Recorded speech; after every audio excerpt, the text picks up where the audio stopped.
Hello, friends, and welcome to the Nugget Climbing Podcast. This is Stephen Dimmitt.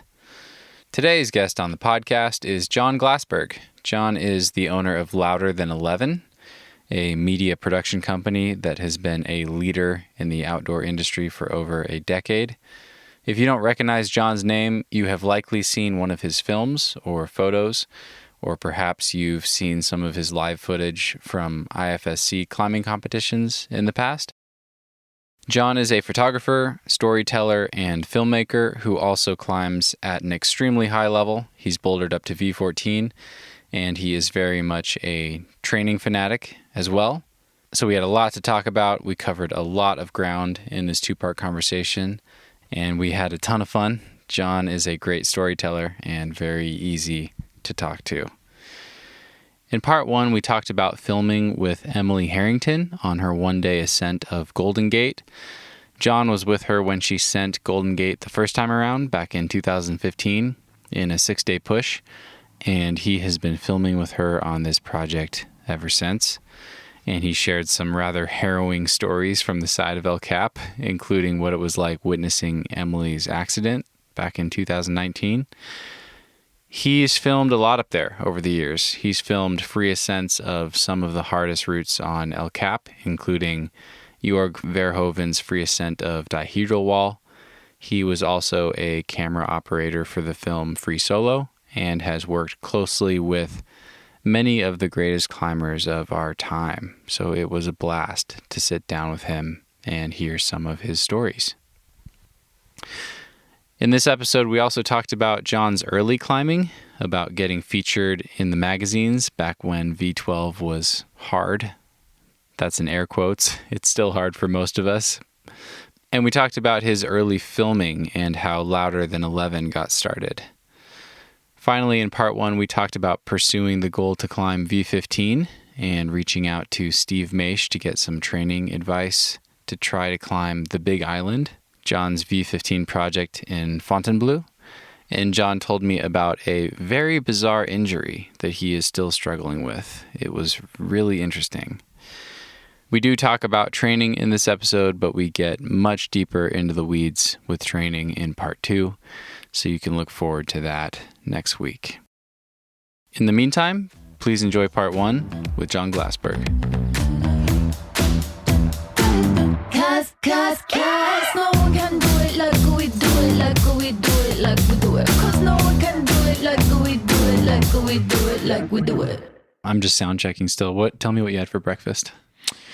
I'm not a breakfast person. You're not? No. Okay. I am a coffee, and then I do an intermittent fast until lunch usually.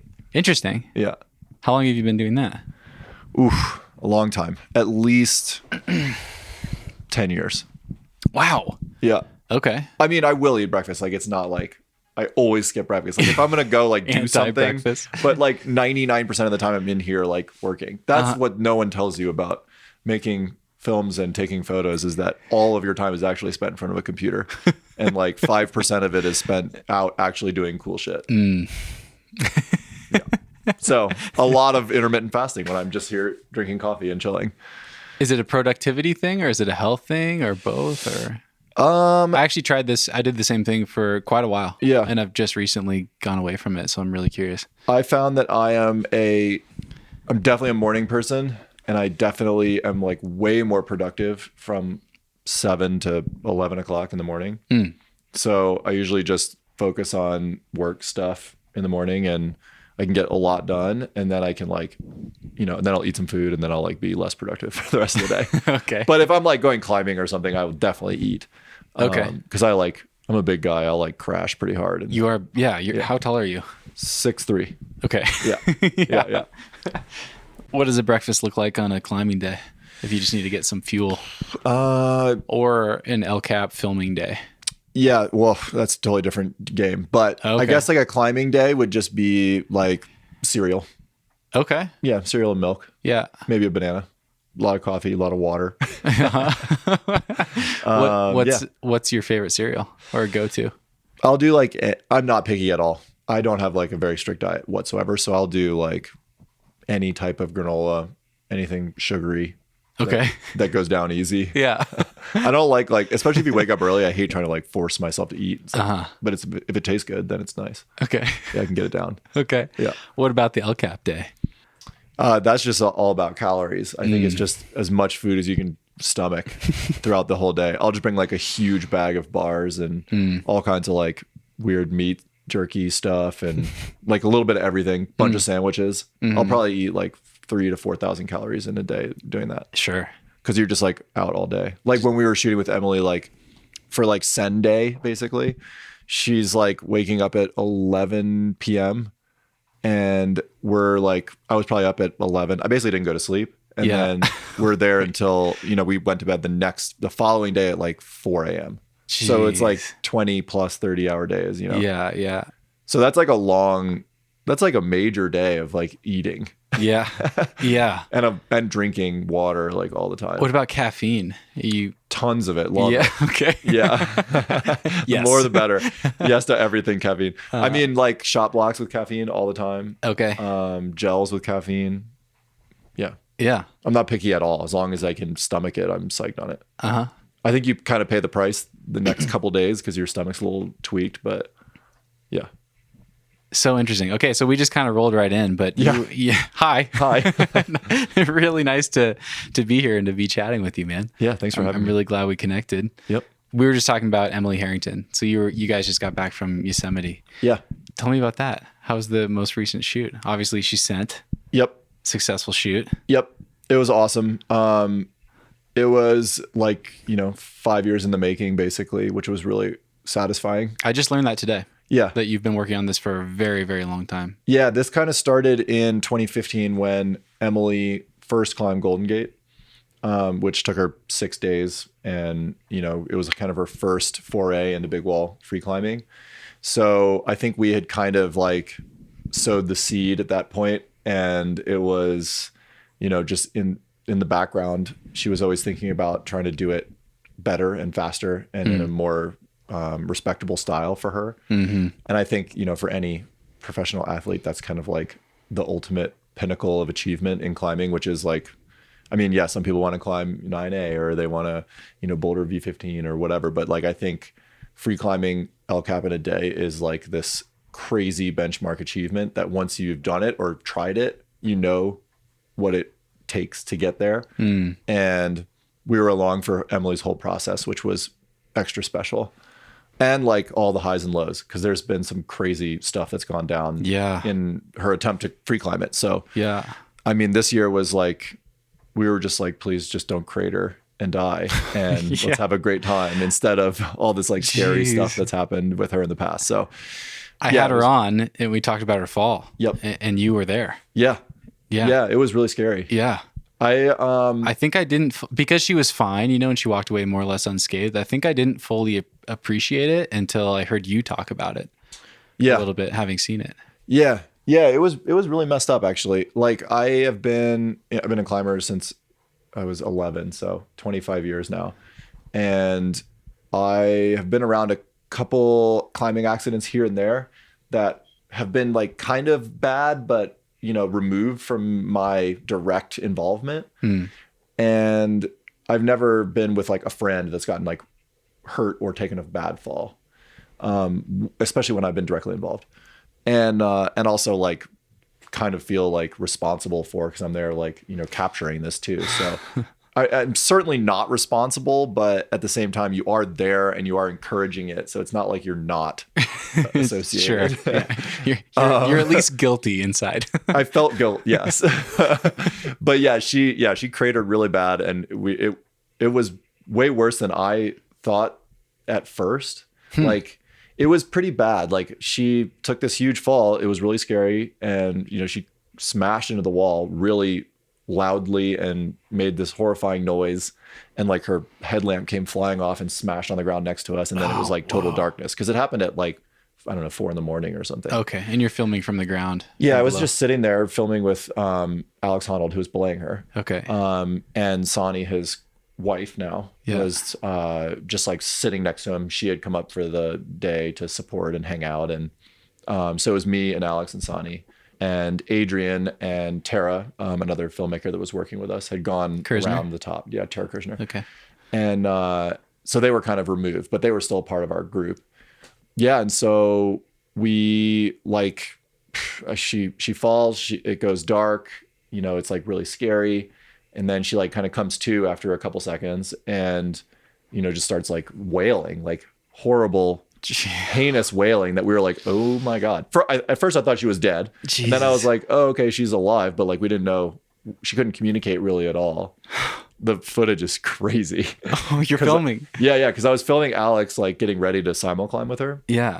So basically they were going to climb the free blast and basically all the way up through the alcove and a little bit higher in big simul blocks because it's way faster. And if you want to free climb El Cap in a day, especially on the like one of the longest routes on El Cap, you have to be moving pretty fast. And Alex is super fast and efficient, obviously. Even with a rope on, he's like crazy fast. It's amazing. So, you know, like he's following pitches, like hand over handing the rope, like in 2 minutes. And, you know, normal people would be jugging and, you know, transitioning at the belay and all that stuff. And it just doesn't really work. So yeah, he was transitioning into simul climbing mode when she fell, and she just took this crazy whipper, like unexpected. It was really cold. I think she just had a foot slip. It was a total freak accident. And Alex actually did like a really good job belaying, I think, contrary to what people have probably been talking about. But he was putting on his shoe to transition into simul mode.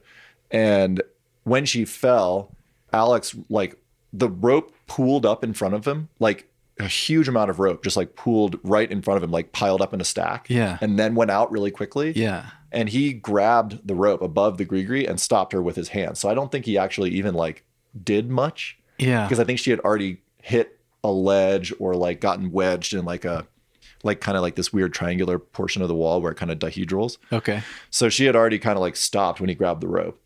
So I don't know if it would have mattered if he was doing any different type of belaying, because he kind of just grabbed the rope above and didn't have any burns or anything. He was basically fine.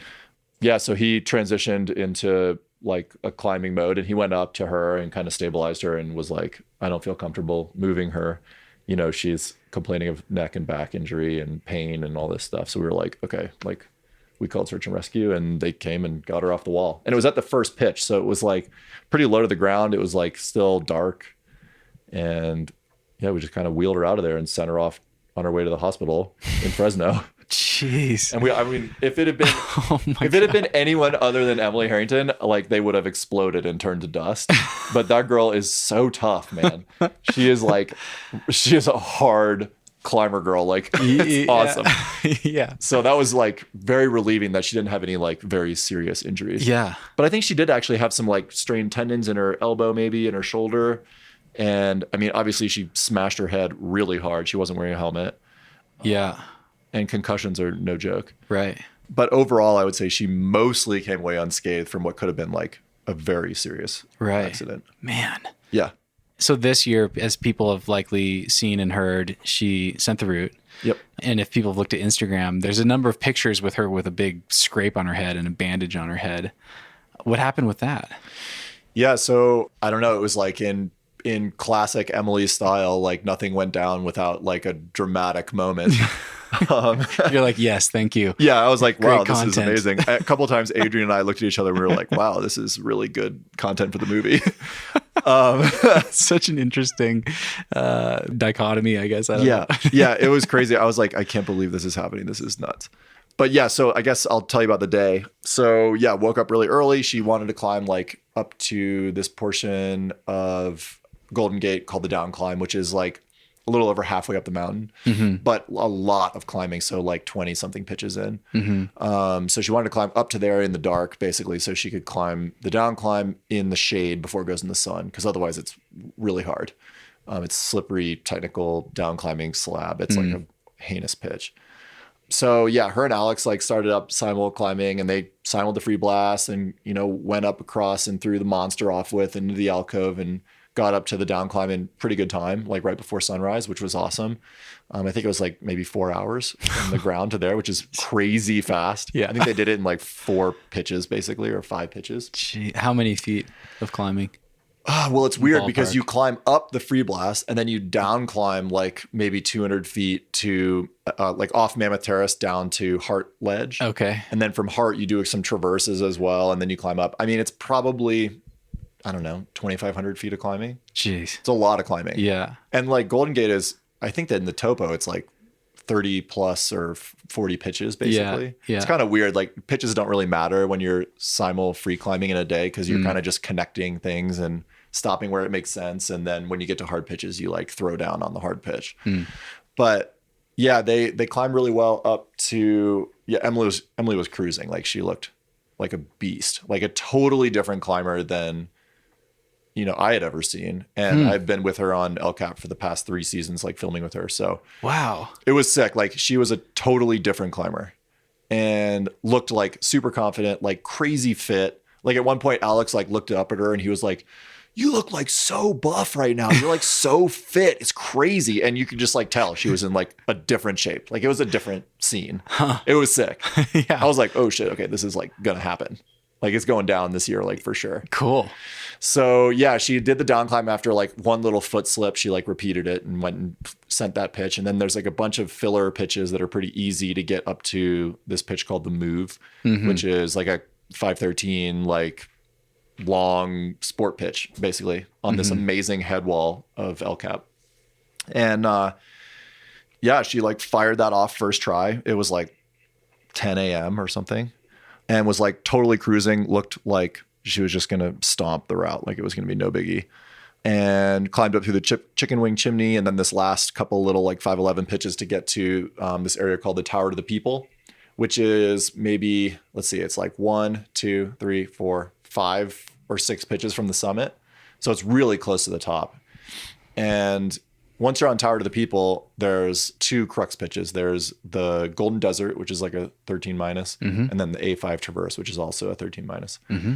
And I think she wanted to try to get the Golden Desert pitch done before the sun like really made the rock hot. Okay. And then she was going to like chill for the day until the A5 went in the shade and then just fire the A5 and go to the top. Okay.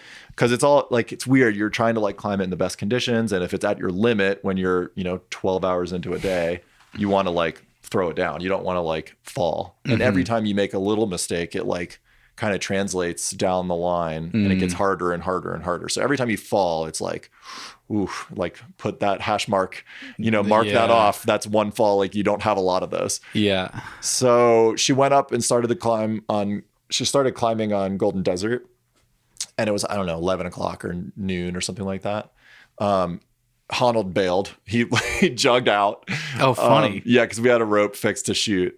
And so Alex bailed because he was just like, I don't want to sit around here and toil away while Emily like tries these pitches. He was just like, it could take a while. There's a lot of emotion involved, and Honnold's not really an emotional guy or in tune with the emotional side of other climbers. So he bailed, and Adrian took over as belayer and kind of like took her to the top. So that's amazing. Yeah. That's great. It worked great. It worked that. Awesome. Yeah. So we had a good system, and he started belaying her up on Golden Desert, and there's like a crux section of Golden Desert, like down low. It's like a tips layback crack that leads into like a big undercling in this roof. And it's maybe like, I don't know, 20 feet of like small fingers laybacking on like, smeary granite face that's like really slippery. And Emily went up and placed some gear, and then she took a fall like unexpectedly. Like in the footage, it was weird. She like had her foot kind of in the crack. She went to like chalk up, and her foot just like slipped. Damn. And she like ripped out a piece of gear and took like a, I don't know, 25, 30 footer. It was like kind of scary. Yeah. We were like, whoa, okay. So that was like startling, but it wasn't like too much of an investment. Okay. She had only been, I don't know, I was like maybe 40 feet off the belay or something. Okay. So she went back to the belay and rested for a while. She was like, yeah, I'll give it one more try. And if I don't send it because it's too hot, then I'll rest until it gets darker. And then we'll try it in the shade when it's good temps. So she like started up again after a little rest. And she got through the like layback tips crux down low and got into this like big undercling section that's kind of got like a good cam placement. And then kind of like another cruxy move to get out of it. Okay. And the cruxy move to get out of that section is kind of like reaching from an undercling and a roof to like a weird foot stab, like way out left. And when I guess she kind of like messed up the beta a little bit. She like missed the foot the first try. And then she tried to go like hand first instead of foot first, and like totally just like freestyling her beta. Yeah. And I was like, okay, I'm like right there filming with her. And she just like missed the hold completely and like kind of fell sideways.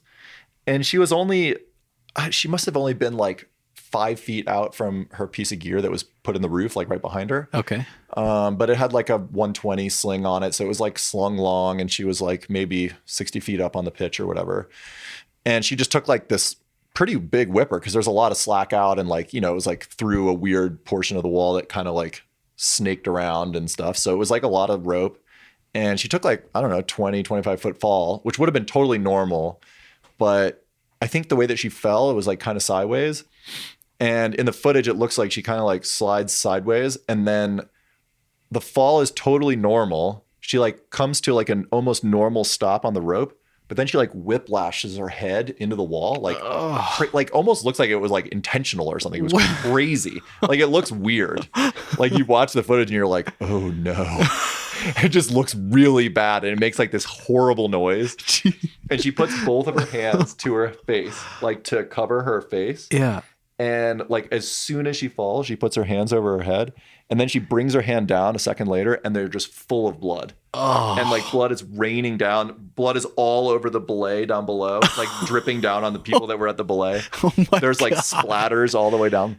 Oh my God. I was just like, oh my God, like what just happened? Like everyone was like, what? Like we could not believe it.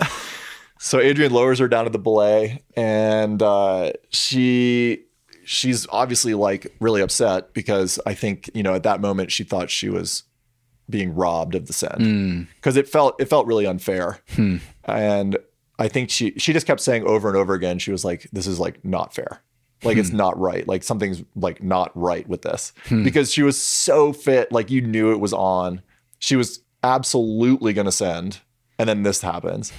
And we're just like, oh my God, like I can't believe it. So I wrap down to the belay, and I'm like hanging out with her and Adrian. She's like crying, obviously. She's really upset. Probably not because of the pain, but more that this is being taken away from her. Sure, yeah. And we're on the belay there with this guy named Aaron and another guy that was his partner, and Adrian, myself, a guy that was helping me rig named Topo. And all 4 of those guys are mountain guides. They're all like, dudes that spend time. They know wilderness medicine. They've been in the mountains. They've been around accidents. And they're like, ooh, this looks really bad. Like she said she saw stars. She said she saw black. We're like, okay, she's concussed. We may have to like rescue her somehow. And again, like if this had happened to anyone else, they would have exploded. But Emily is like super tough. And so we just like chilled for a while. We were like, it's hot. You were going to rest anyway. There was a portaledge set up for these guys that were trying to climb Golden Gate over multiple days. So we had like a portaledge to go chill in. They were super nice. They were like, go chill in the portaledge, like, take a breather.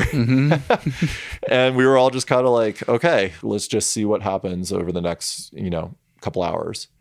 And yeah, she just kind of like, I don't know. I think she decided that it was worth a try to try again after like, it got a little cooler. She had time to like chill out. She was super adrenalized. We were all like, kind of like, oh my God, what's going to happen? And I think she owed it to herself to just try it. So, I mean, after a couple hours and like resting and like letting it get cooled off, she like tried it again. It was crazy. Like Adrian was like, would you be okay like going down and not trying again? And she was like, no. Wow. And we were like, well, why don't you just try it again? And if it feels out of your comfort range, then don't try. So I think she was just kind of like, she was going to try it and go up and just kind of feel it out. And if it felt dangerous, or if she felt like she didn't have what it took anymore, or if she lost the drive, then she would have just, bailed. We would have bailed. Yeah. It was super intense. I was like, oh my God, I don't know what's going to happen. Like, I don't know if she is going to have the mental fortitude to like, get over this injury. She's covered in blood. Like her whole head was like covered in blood. I have these crazy photos. Like her nose was all bloody.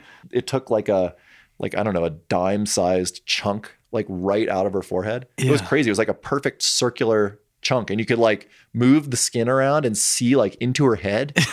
And we were like, oh God, like this is like pretty bad. Like when you see white inside of a cut, you're like, that's a bad cut. So we were like, oh God. And like her eye was already turning black and stuff. We were just like, this is gnarly. And like normal people would have been like, all right, I'm out of here. Yeah. But she was just like, and I didn't learn this till later, but she was like, this was my try. And I talked to her about it a bunch afterwards. And we were like, I was like, well, why didn't you just decide that that was enough to go down for the day, call it good, come back a week or two later and try it? And she was like, she was treating it like it was her try, and that was it. And I'm sure that, you know, maybe a few weeks later she would have had some dig deep and she probably would have been able to try again. Yeah. But I think that she was approaching it mentally from the position that she was going to go to the top, and that was it. And like, you know, she's got, I don't know, she's like a, you know, world champion, like competition climber, like, you know, badass, like, you know, sport climber, mountaineer. She's done everything. And like, she has this mental approach that's a little bit different than I think a lot of people's approach. And that's what makes her great. Like, I'm gonna do this now. She was gonna go do it then. Yeah. And also like it snowed like a couple days later, like there was a big storm coming. Like it was kind of like all this pressure was building. She had like partners arranged, like, you know, there's 10 people involved in her like trying to climb this thing. So like everybody was kind of like, okay, let's like try this pitch one more time. And like, if it goes, it goes. If it doesn't, inside, I'm like, I don't know what's going to happen, but like she was kind of like, this is my Hail Mary basically, which was awesome for film. So I think the universe just wanted you guys to make an amazing film. I think so too. I was like, oh my God, this is so intense. Like I had been on this crazy journey with her too. And I was like, I mean, certainly not nearly to the depth that she's been, but I felt like I had been along for the ride for a lot of it. Right. And Adrian was there and like, he had been along for the ride as well. It's like, it was a lot of emotion. And like, it's different with Alex. Alex is weird because he is like a superhero. He doesn't approach things like normal people do, or even like other professional climbers. Like Emily is extremely good at climbing, but she can't go climb on El Cap like once a week and like free climb to the top of the mountain. Like she needs rest. She needs like strategy. Alex treats every try on El Cap like just another day of training. So he's just like, oh, I'm going out. I'm going to like try to free climb Golden Gate. If it works, it works. If it doesn't, I'll come back, you know, a few days later. And that's like normal for him. Yeah. But that's not normal for other people. For anyone else. For anybody else. Maybe Tommy, right? Yeah. Like a few people in the world. Yeah. And for someone like Tommy and Alex and maybe Brad and, you know, these elite few that have excelled at free climbing on El Cap in a day, especially in a day, it's just a different game. It's a different skill set, and it's a different type of body intensity that you go through physically and mentally that they're just really good at. Like Tommy linked up 2 free routes in a day on El Cap. Like, I don't think people understand that. People don't understand that. Yeah. How has your understanding of free climbing El Cap in a day and some of these accomplishments shifted in the last few years being up there filming? Well, I guess free climbing in a day is significantly more impressive to me than starting at the bottom and taking as long as it takes to get to the top.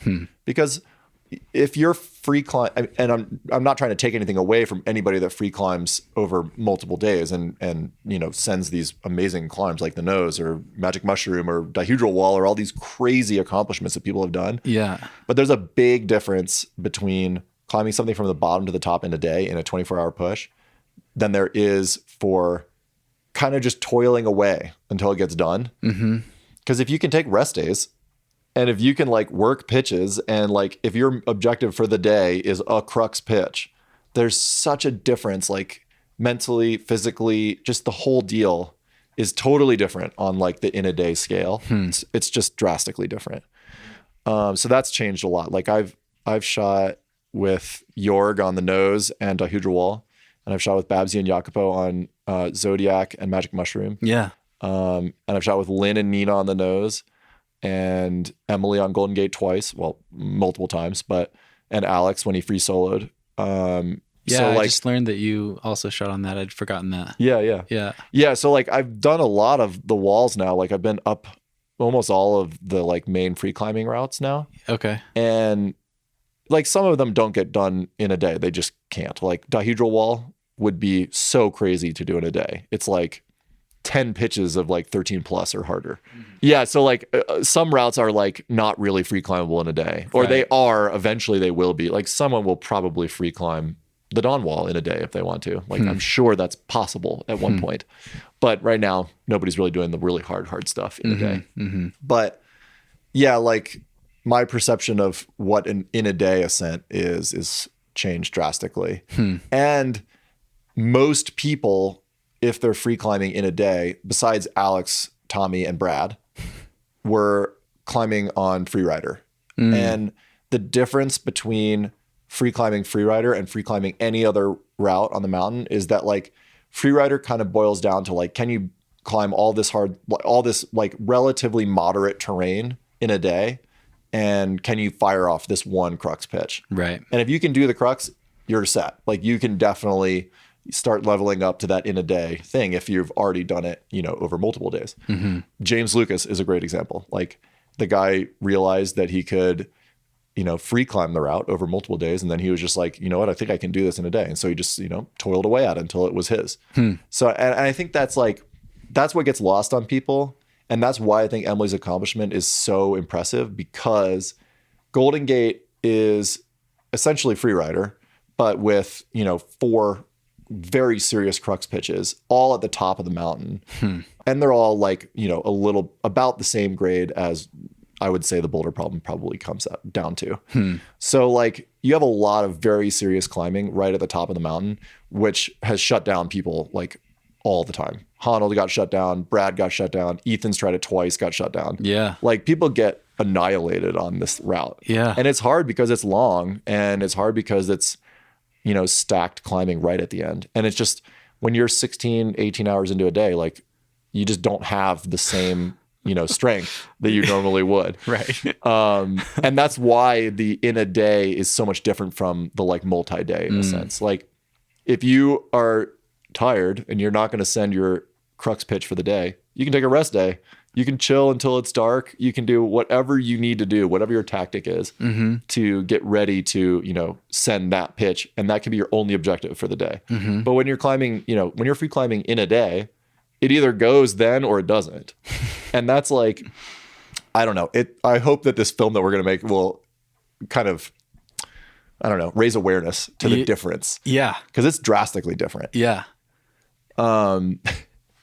Jess is doing some social media in the background with our dog. Oh my gosh. We have a new puppy, which you just met. His name is Jerry, and he's laying here upside down, just man spreading. I mean, this is as good a time as any. Tell me about Jerrydoodleberg. Oh my gosh, we got a COVID dog.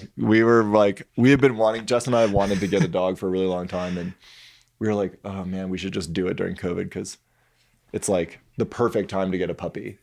And yeah, we just like started looking. We knew what we wanted, and we just started looking for a dog, and we finally found one, like a breeder that had like a dog that we wanted. And we like snatched him up, and now he is totally taking control of our lives. He is amazing. He is like the coolest. He's the coolest dude. I just read an Instagram post from you about Jerrydoodleberg today, and I'll read it. Okay. You wrote, Jerrydoodleberg is a mini labradoodle that bites my fingers with sharp-ass piranha teeth and goes to the bathroom on everything I care about. Yep. But I love him. Yep. That is exactly. It's still the same. I mean, he is like simultaneously the most frustrating thing in the entire world and also the most amazing thing ever. So I would imagine it's probably like having a kid. I don't have any children, so. And probably won't for a while now that we've had this dog and we've realized how heinous it is to have a puppy. We're like, Jess and I are like, oh my God, this is so rough. But we're sticking it. I think we're sticking it. Do you think it's easy? Was it easier, you think, in an RV, or would it have been easier with more space? I don't know. So yeah, we just went and did a month-long trip with him in a 28-foot RV, and he was not housebroken at the beginning of the trip. And now it was a rental, right? And it was a rental, yeah. And now he is pretty housebroken. He only had a couple accidents in the RV, which is amazing. And we usually would like crate him, you know, like when we're away or when we want him to like sleep at night or whatever. And then like right away we stopped using the crate and just let him like roam the RV. Mm-hmm. I mean, he was like 3 months old, 3 months to 4 months basically was his age while we were traveling. And yeah, he just kind of like, he's sent. It was sick actually. I was like, oh my God, he's like actually nailing it. Mm-hmm. Yeah. And he grew up in Yosemite for the past, like, I mean, a quarter of his life he spent in Yosemite. It was awesome. Mm-hmm. Yeah. It was really fun. Jess was like kind of manning the RV and the dog scenario on the ground while we were out shooting on the wall. And she would, you know, bring the puppy out to like shoot next to her, like while she's like shooting long lens from the meadow or whatever, and just like have the dog right with her. And yeah, I don't know. It worked. It probably wasn't perfect, but it worked. I want to dig into that more. What does a month trip like that look like? Is it just work the whole time? I know your name at this point is synonymous with Louder Than 11. Yeah. And I'm sure people that haven't heard your name have seen many of your films, even if they don't realize that they have. Yep. But you're also an incredible rock climber. I was looking at your tick list just earlier today, and it's mind blowing, dude. You've done over 400 double digit boulder problems up to V14, tons of stuff. I mean, are you able to mix in climbing when you're on a trip like this? Were you bouldering in Yosemite or? Yeah.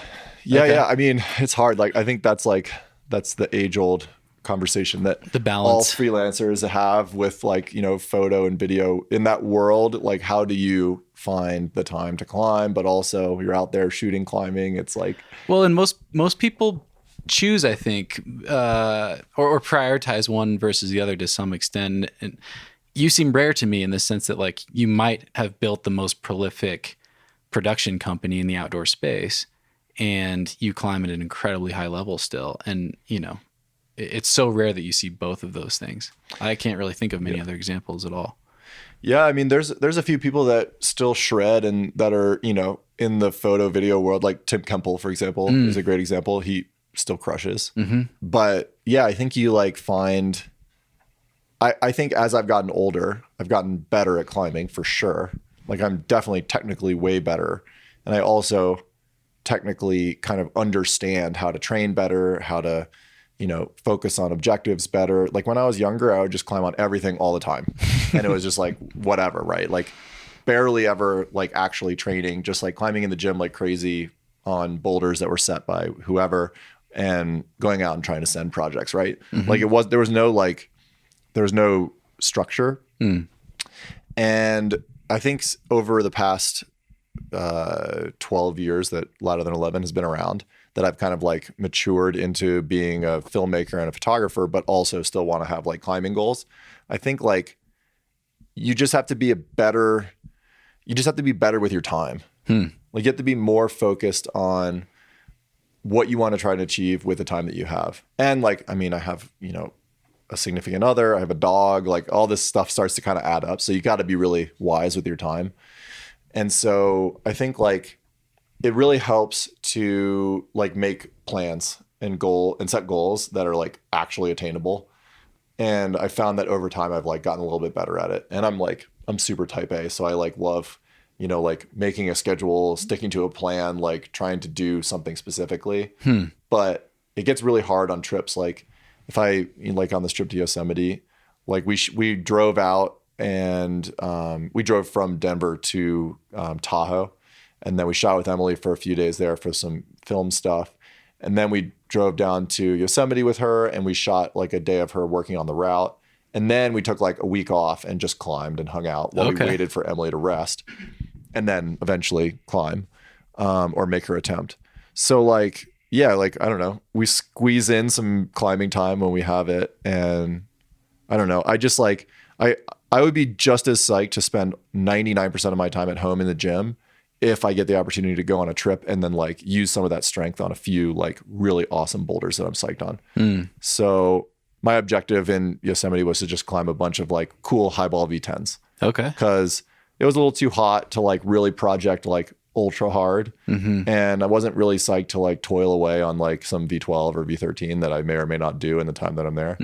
When there's like all these legendary like high balls that I've always wanted to do that I've just never been able to. Oh, amazing. Yeah. So I just focused on like climbing a bunch of stuff and like getting a tour of the new things, because James Lucas and his co-authors for the new guidebook had just dropped the guide, and it was like amazing because I had never seen all these new climbs or new old climbs. In Yosemite. And I spent like quite a bit of time in Yosemite over the years climbing on all kinds of stuff, but I didn't know where all the new cool stuff was. So that was awesome.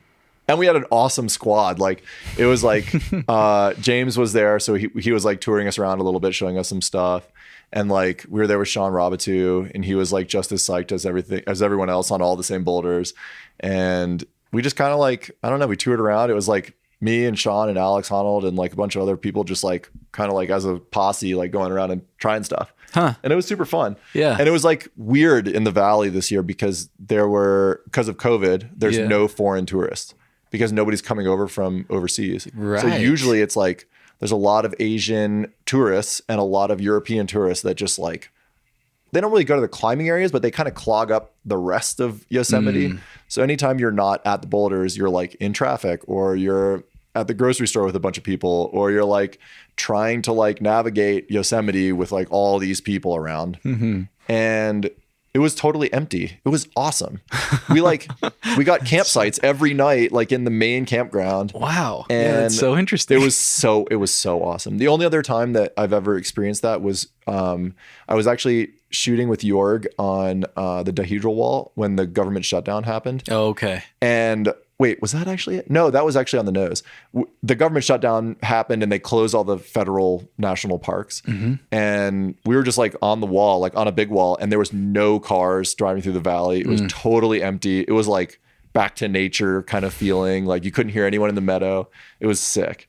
So yeah, those are like special rare times in the valley. Amazing. Yeah, it was fun. What were some climbing highlights from this most recent trip? I did King Air. I'd always wanted to do King Air. It's like the most iconic V10 of all time. It's like right off the road. It's like this amazing high ball. It's like, I don't know, 40 feet tall. Wow. And yeah, it was really memorable. Like Sean and I climbed on it together. I like wrapped it and cleaned it and got it all ready. And Sean is like, I don't know, 5'6" or something, and I'm 6'3". So we're like the opposite climbers.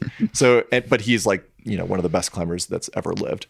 And his climbing style is so different than mine. And it's just so cool to like work on something with someone that's totally different than you. Like he was doing like V10 moves, like way off the deck that were like super chill for me because I could just reach between the jugs.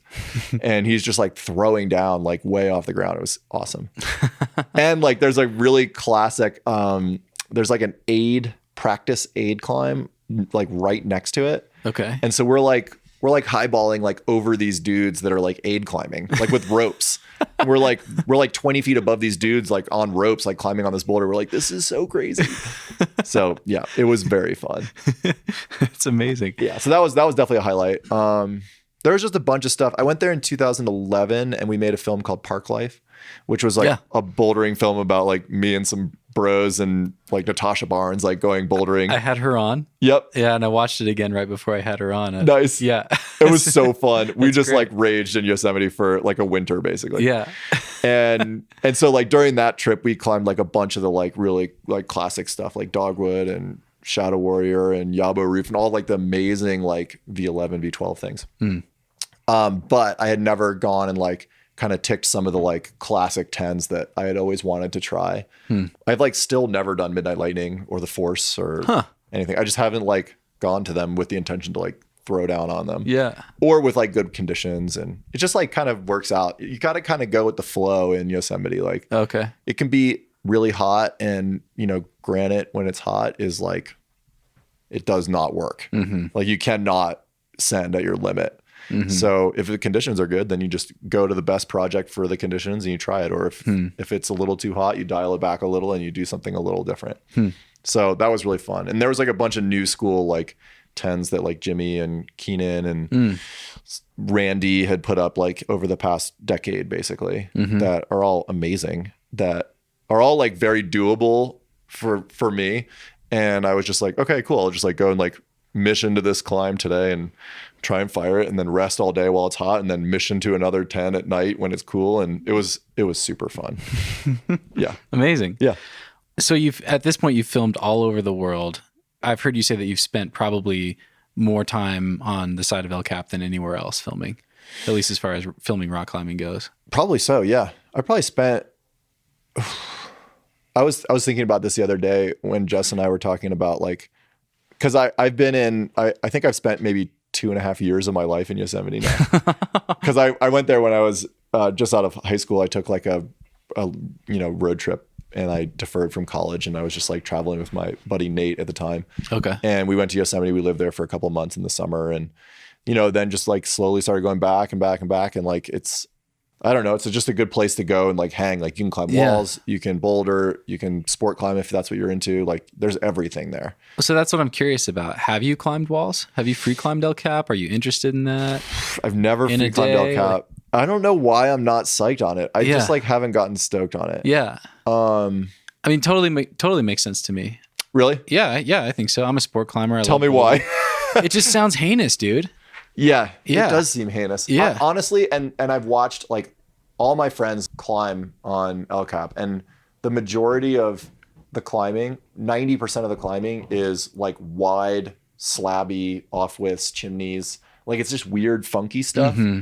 And I've not really been that psyched to like delve into the funky stuff. Mm-hmm, mm-hmm. I like really like testing myself on hard boulders and like flash challenges and like projecting. And I really like that aspect of it. Sport climbing. I love all that stuff. But like when it comes to like stringing together 30 pitches where, 25 of them are going to be like, I don't know, you're just kind of like, there's another wide thing that I have to navigate, or like this one weird slippery thing. And you're just like, I don't know, I didn't get psyched on it. Mm-hmm. I've been up the mountain from, the bottom to the top, I don't know, a dozen times now. Yeah. But, and I've wrapped the wall a ton as well. Do you enjoy that? Do you enjoy spending time on the wall? Yeah. Yeah. Yeah. It's awesome up there. Yeah. It's like so scary and amazing. And it's like exactly the same every time.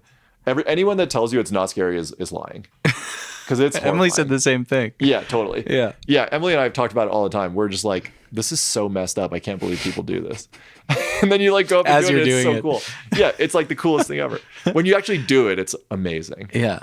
Just like existing up there is so cool. There's so many special things that only kind of happen in that space. Yeah. And it's just like it's rarefied air, It's like a special thing to be able to do.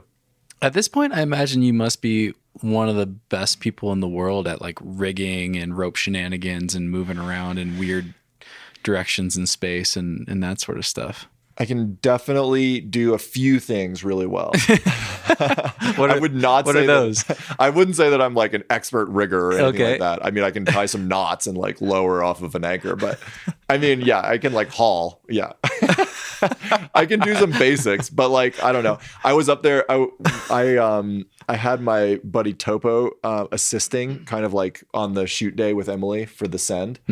And he's like a mountaineer. He's like climbed K2 and, he's done Everest and like he's total badass alpinist mountaineer guy. That's like one of the world's best for sure. Mm-hmm. And he's just like incredible on every level.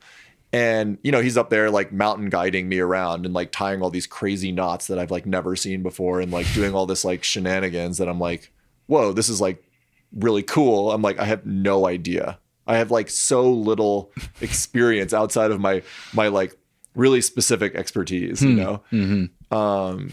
But I think that is like, you do learn like really quickly how to like not get a rope stuck or like stack the rope so that it doesn't get tied in a knot, or like how to jug more efficiently, or how to haul something really heavy without putting a ton of effort in. Like you just kind of like learn these things over time. And I never really had like a mentor, I guess. I just kind of like learned it from like working it out with, people that I was up there climbing with. Like Jorg and I kind of like on the nose in 2012 when he climbed the nose, like we kind of just like learned how to do some stuff.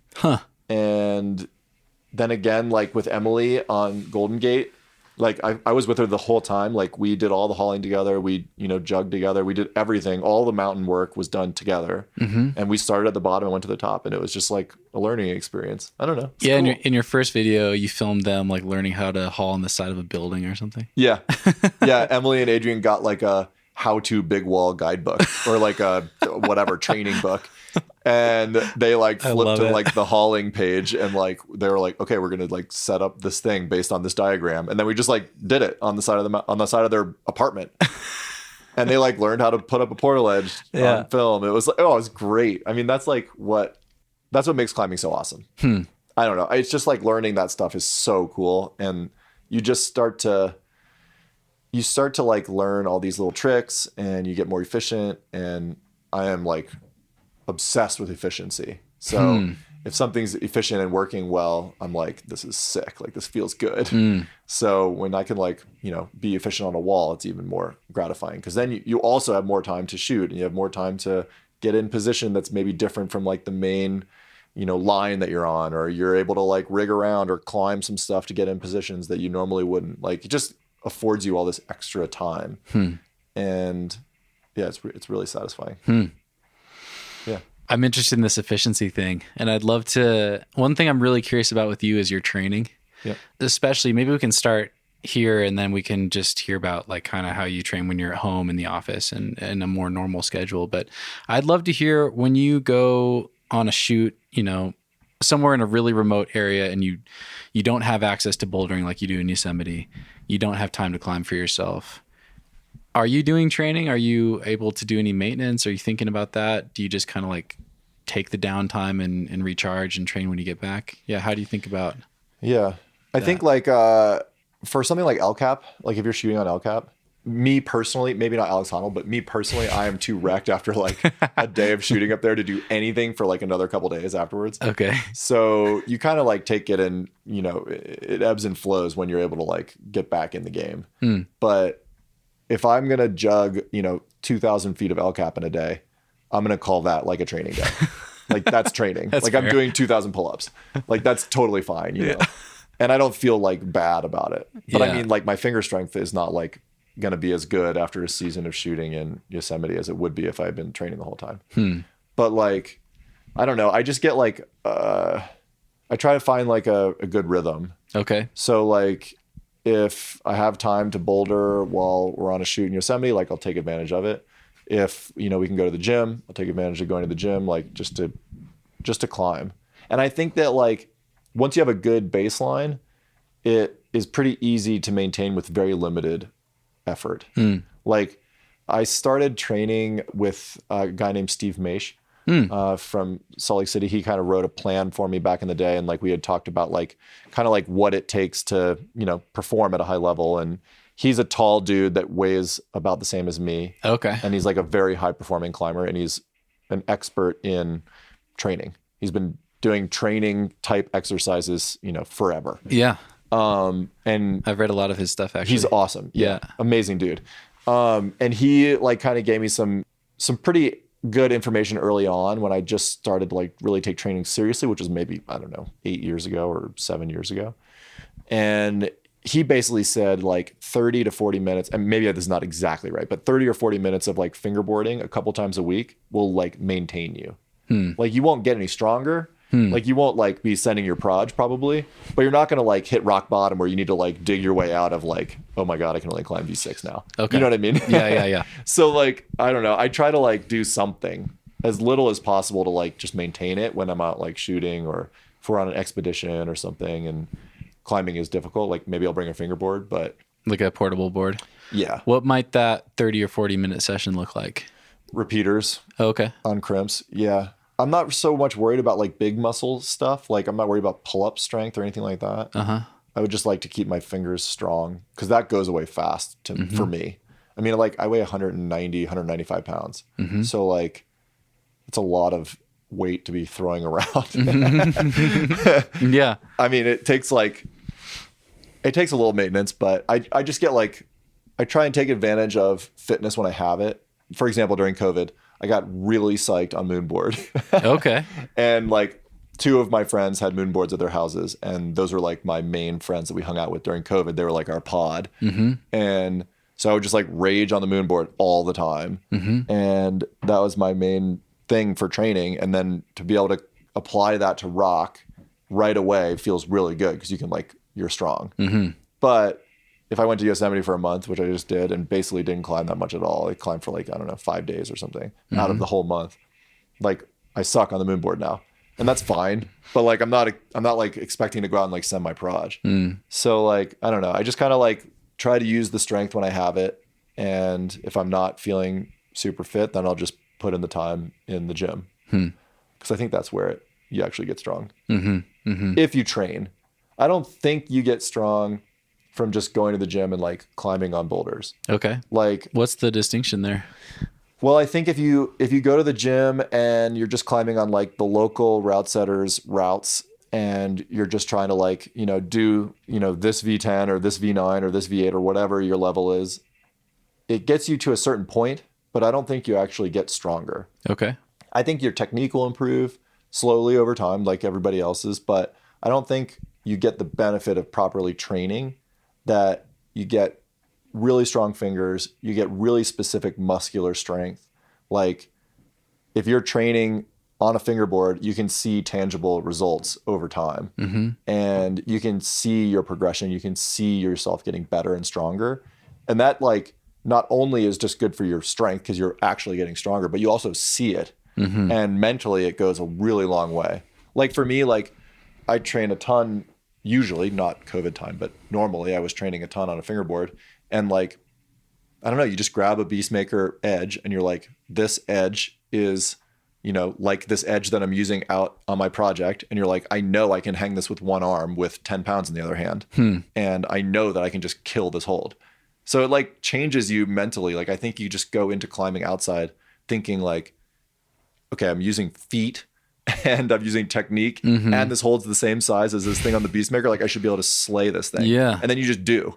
Yeah. Because you just have that like, you have that psych and that strength and that knowledge that you're able to do it. Yeah. And it's so tangible because you like see your, your log or whatever is perfectly organized. And you're like, okay, I'm doing this now for 20 seconds. I'm hanging on this edge of this size. And then I'm going to level up to the next smaller edge or whatever. It's very tangible. And I really like that about training is that you can be like, I mean, it would be the same with lifting weights, right? Like if you're bench pressing, 150 pounds one week and then the next week you're bench pressing 160 and then you're at 170 and 180, you're just like, oh my God, this is working. And that goes a really long way. Sure. Like I think you get a little bit like, you get like kind of climbing dumb if you just train. Yeah. Like if you just were training on a fingerboard all the time, like your next day on rock or in the gym climbing on normal problems, you'd probably be like a little like stupid with your body. Like you'd like overpower some holds that you wouldn't need to, or you might get tired or faster because you're just being too powerful. But like for me, like I'm bouldering training. I'm not like endurance training really. Yeah. Yeah. So like strength and power. Yeah. It's strength and power. Yeah. So it's like a little bit different than like probably if you're training for endurance. But okay.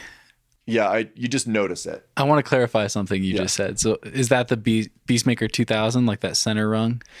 Yeah. So what I started doing was, and this is like a Maisch training thing. Okay. He basically says, what I was doing was like a lot of one-handed hangs. Okay. And you basically start on the biggest hold or the smallest hold that you can hold with one hand. At body weight. Yeah. Okay. So it could be any edge, right? Like any edge on any board, doesn't really matter. And from that edge, you're doing 5 sets of 5 seconds on each side. Okay. So you'd be holding that grip with one hand without any weight in your hand, and you just try and do it for 5 seconds. What is your arm or shoulder position? You're like engaged. Okay. And the other hand is kind of like punching in the air, so you're like kind of like fully maybe engaged. Like a 120 degree like isometric lock off? Yeah, okay. Totally. Okay. And you're like, you might tuck your legs up. You're like kind of cored up. You're balled up. You're just trying to like kill the hold. Okay. And because it's hard, right? Like it's supposed to be at your max. Yeah. And you try to do it for 5 seconds. Half crimp? not closed crimp, but like a half crimp. Basically. Okay. Yeah, usually not open. Okay. And yeah, you're doing 5 seconds on each hand, and you do 5 sets. Okay. So you don't level up until you've done it perfectly. And then once you've completed 5 sets on each hand perfectly, then you can add weight into your other hand. And basically Maisch was saying, you don't level up to the next smallest hold without doing either 10 to 20 pounds in the other hand. Interesting. So you basically want to like be killing this crimp. Like you're owning it with a 20-pound weight in the other hand. Yeah. And you're just like a rock. Yeah. Then you can level up to the smaller hold. Yeah. Then you start again with no weight and you're going to suck and that's fine. And you keep doing that one until you can put weight in and then you level up again. Yeah. So it's kind of cool to like see your progression because like you start out and you're like, oh my God. I'm going to try this. You should. I'm really psyched on this protocol. It's sick. Yeah. Because this is the stuff I really suck at. Like I oddly can like, I'm pretty good on small holds, especially like full crimp small holds, but I suck at like bigger holds, half crimp with a lot of weight on my fingers, like steep climbing really on your fingers. You should super hard. Definitely climb on a kilter board then too. Okay. Because that's like mostly big holds, but bigger moves between them too. Okay. You can make it super steep, which is nice. Okay. But yeah. Couple more questions. Yeah. So how much rest between your sets? The 5x5? A lot. Because it's pure power. Okay. So just minutes. You want to like it'd be awesome if you were like full blown fresh each time. Yeah. But like I probably do between 5 and 10 minutes, depending. It usually takes me like an hour-ish to do like a full set. Okay. Maybe a little less. Okay. But then I would also roll that into like a whole different protocol of weighted hangs and then mix that in with also a training session somewhere on the wall, either on the Beastmaker or either on the Moonbaord or on boulders set in the gym. Okay. So like that would be like one of many different training days.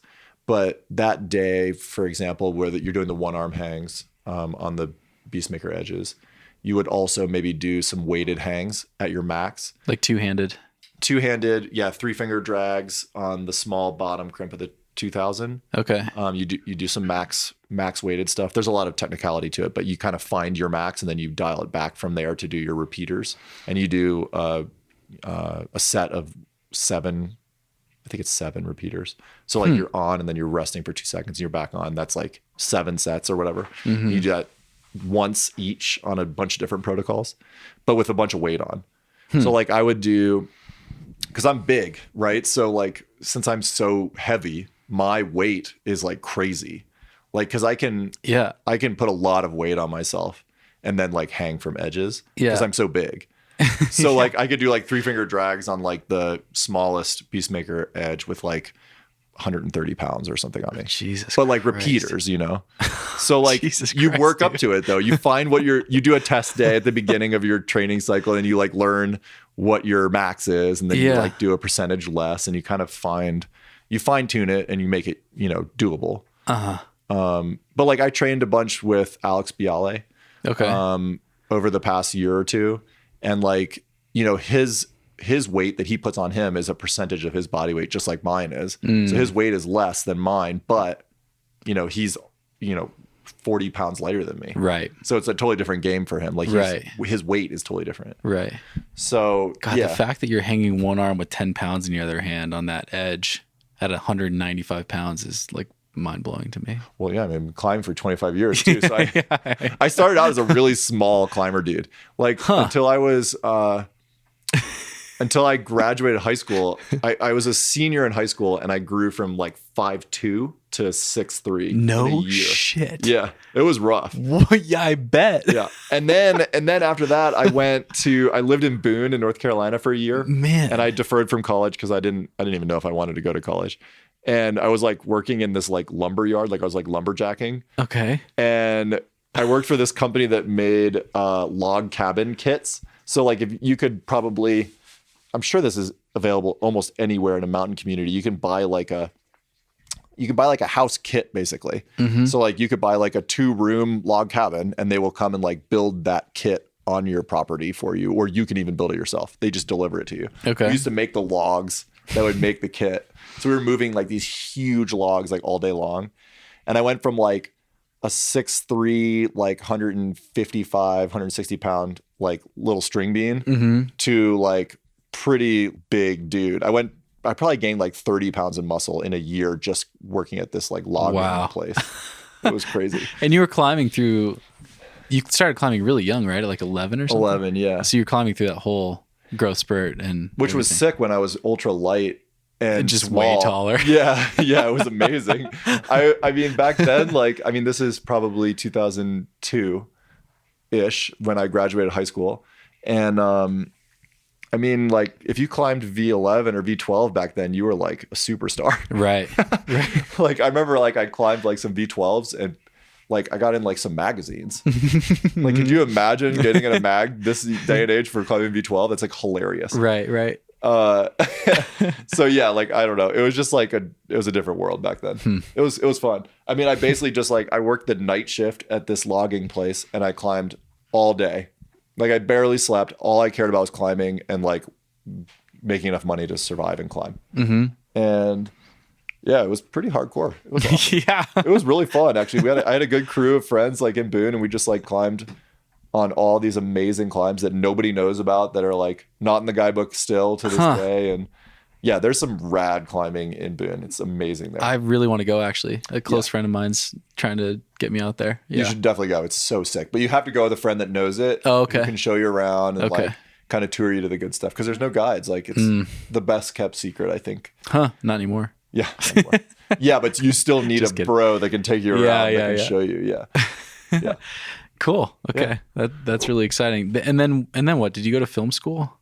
No, I went to App State in Boone for undergrad, and I did graphic arts and imaging. So like basically it was a graphics design degree, essentially, more on like the technical side, less about like design and more about like printing and typesetting and newspaper, magazine, photo layouts, stuff like that. Mm-hmm. And I took a lot of photo classes, but video wasn't really a thing back then. DSLRs hadn't like happened really yet. Mm-hmm. They were just starting to happen kind of like maybe my sophomore, junior year of college. Mm-hmm. But like, I didn't have like $600 to spend on a camera. That was like insane. Like, if I could stretch $600 for a long time when I was like a climber, you know? So like, I don't know, you wouldn't want to like spend your money on a camera.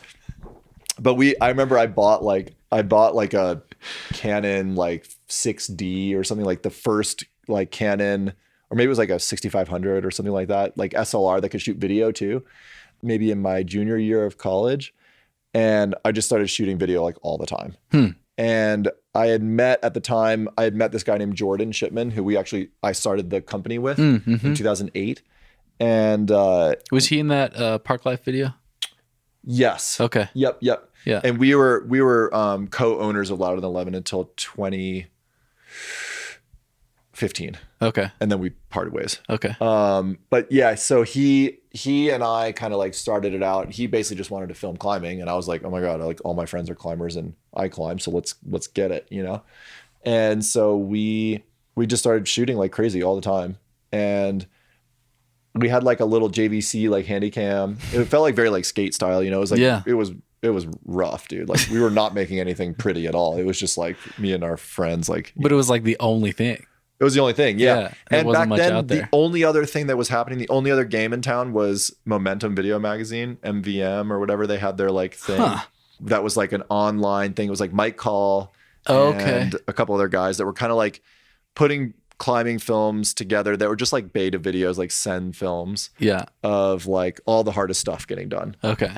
And we were just like, you know, I think that the internet is going to revolutionize video. And, you know, we weren't interested in making DVDs. Good call. Yeah. You were right. like, DVDs are lame and we don't want to like spend all our money trying to make DVDs to try to sell them and peddle them to our friends. Yeah. And so we were like, we're just going to make a bunch of free content and put it online and just see what happens.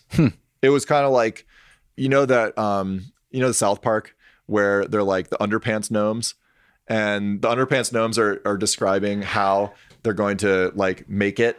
And they're like, step one, like, steal the underpants, and then step 2 was like question marks, and then step 3 was profit. So like that was kind of like our method, right? We were like, okay, we have no idea how we're gonna make money, but I think we're gonna make money. And somewhere in between, we're gonna like make a bunch of climbing films. We're gonna go climb on all kinds of cool stuff, and maybe we'll make some money. I don't know. We were just like, whatever. So yeah, we went and like just filmed everything everywhere. It was awesome. And it looked terrible, but people were like psyched because it was like they were getting to see beta on a bunch of climbs. I probably made like 200 videos one year. Wow. Like of every climb that I did. Like literally every single thing of like me and my friends like all climbing. Like I think I made like 50 videos one year just in Rocky Mountain National Park, just of like single send boulders, right? Yeah. So we were just out like getting it, you know? And like, we were like, we're going to climb these boulders anyway. We might as well film them. Like it takes no effort to put it on a tripod and like record it.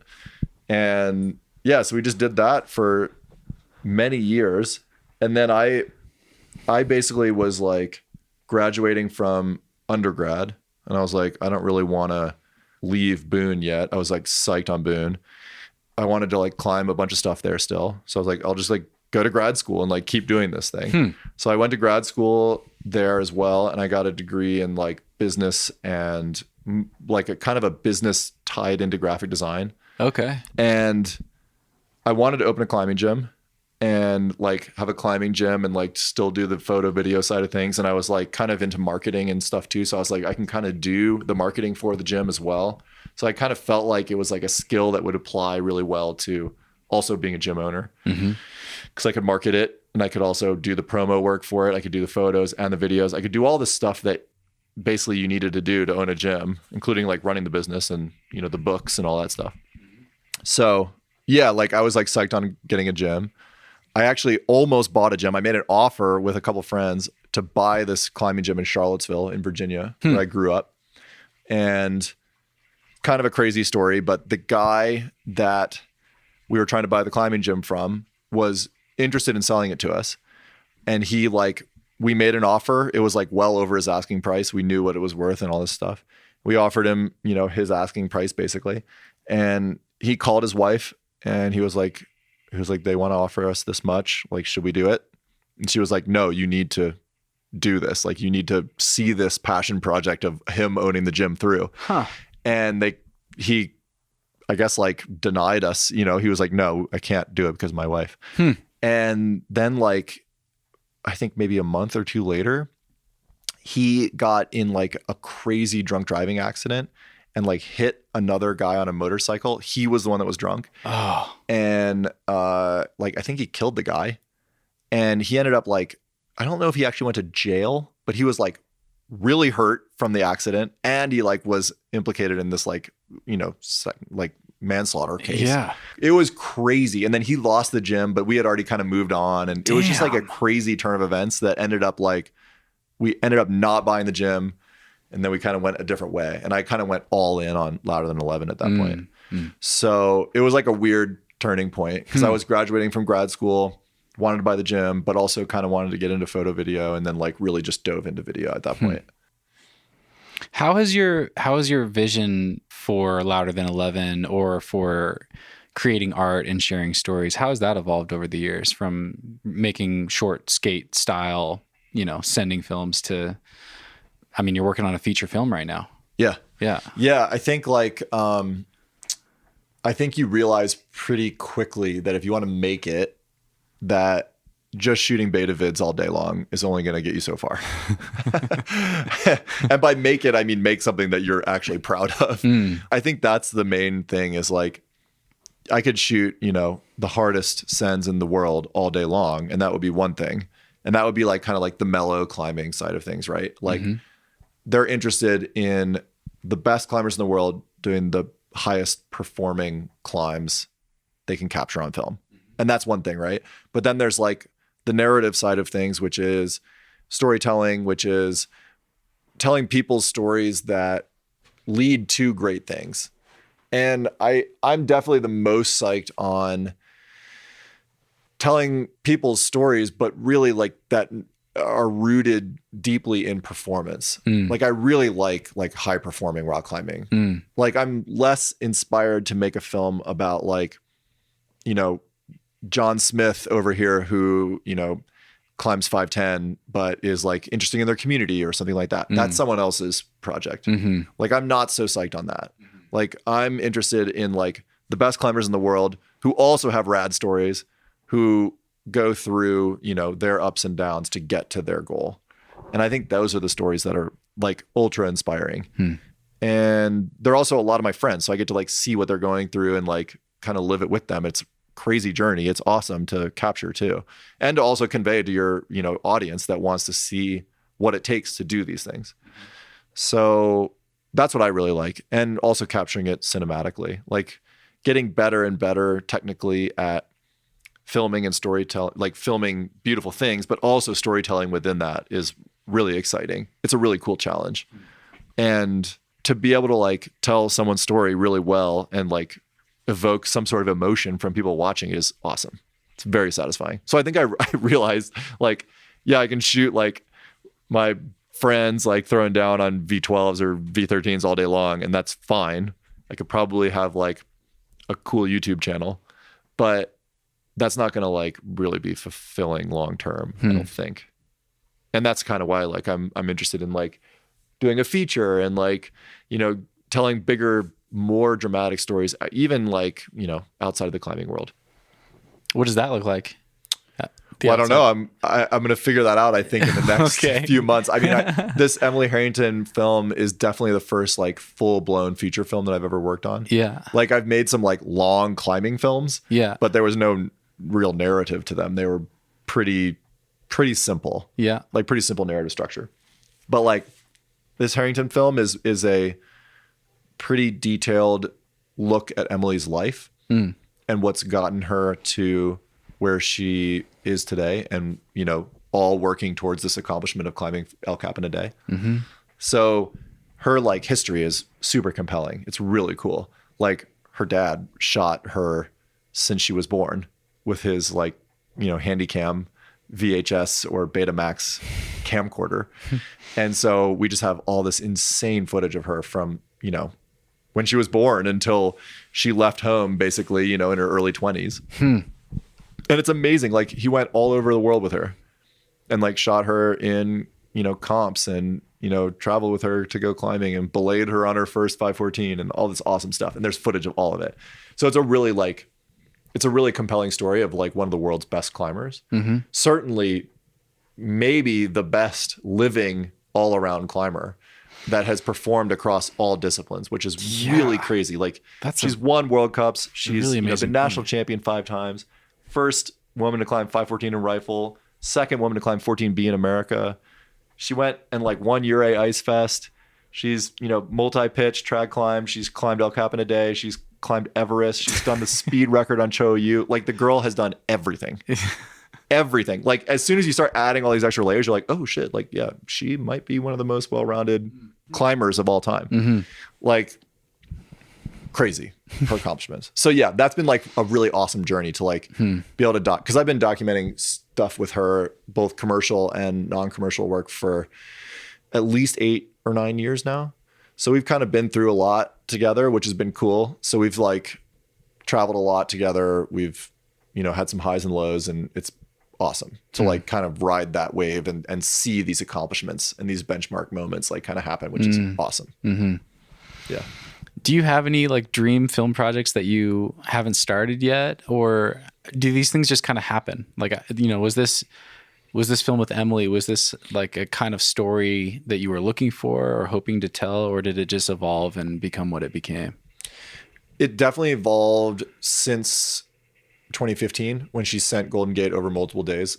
And then she decided that she wanted to try to do it faster, better style. And I kind of knew I knew enough about El Cap history and women's performance on El Cap and how that would translate towards the like size of the story. Because I mean, she was the 4th woman to climb El Cap in a day. She was the first woman to climb Golden Gate in a day, but like just El Cap. Basically, one woman climbs El Cap every 8 to 10 years in a day, which is crazy. It started with Lynn, which was so insanely groundbreaking and like way, way, way ahead of its time. Like so far ahead of its time. Anyone will tell you that. And then like it didn't really happen again until late 90s with Steph Davis on Freerider. And then Mayan Smith Gobot did another Freerider in a day ascent when she was trying to link it up with Half Dome. I can't remember if she actually did the link up or not. But she also did it. So not many women have accomplished this. And it's really important to see those milestones in sport. I think it's really, really important. And this was like a big step up from freerider. It's still a little bit different than the nose, but it's like a big step from freerider. So like to go from like that accomplishment to Golden Gate is significant. I know Golden Gate gets an easier grade than the nose, but how do you think it stacks up in like overall toil and like difficulty and workload? It's so different. It's weird. Like the majority of the nose, I'm also like totally spraying because I've never done these climbs.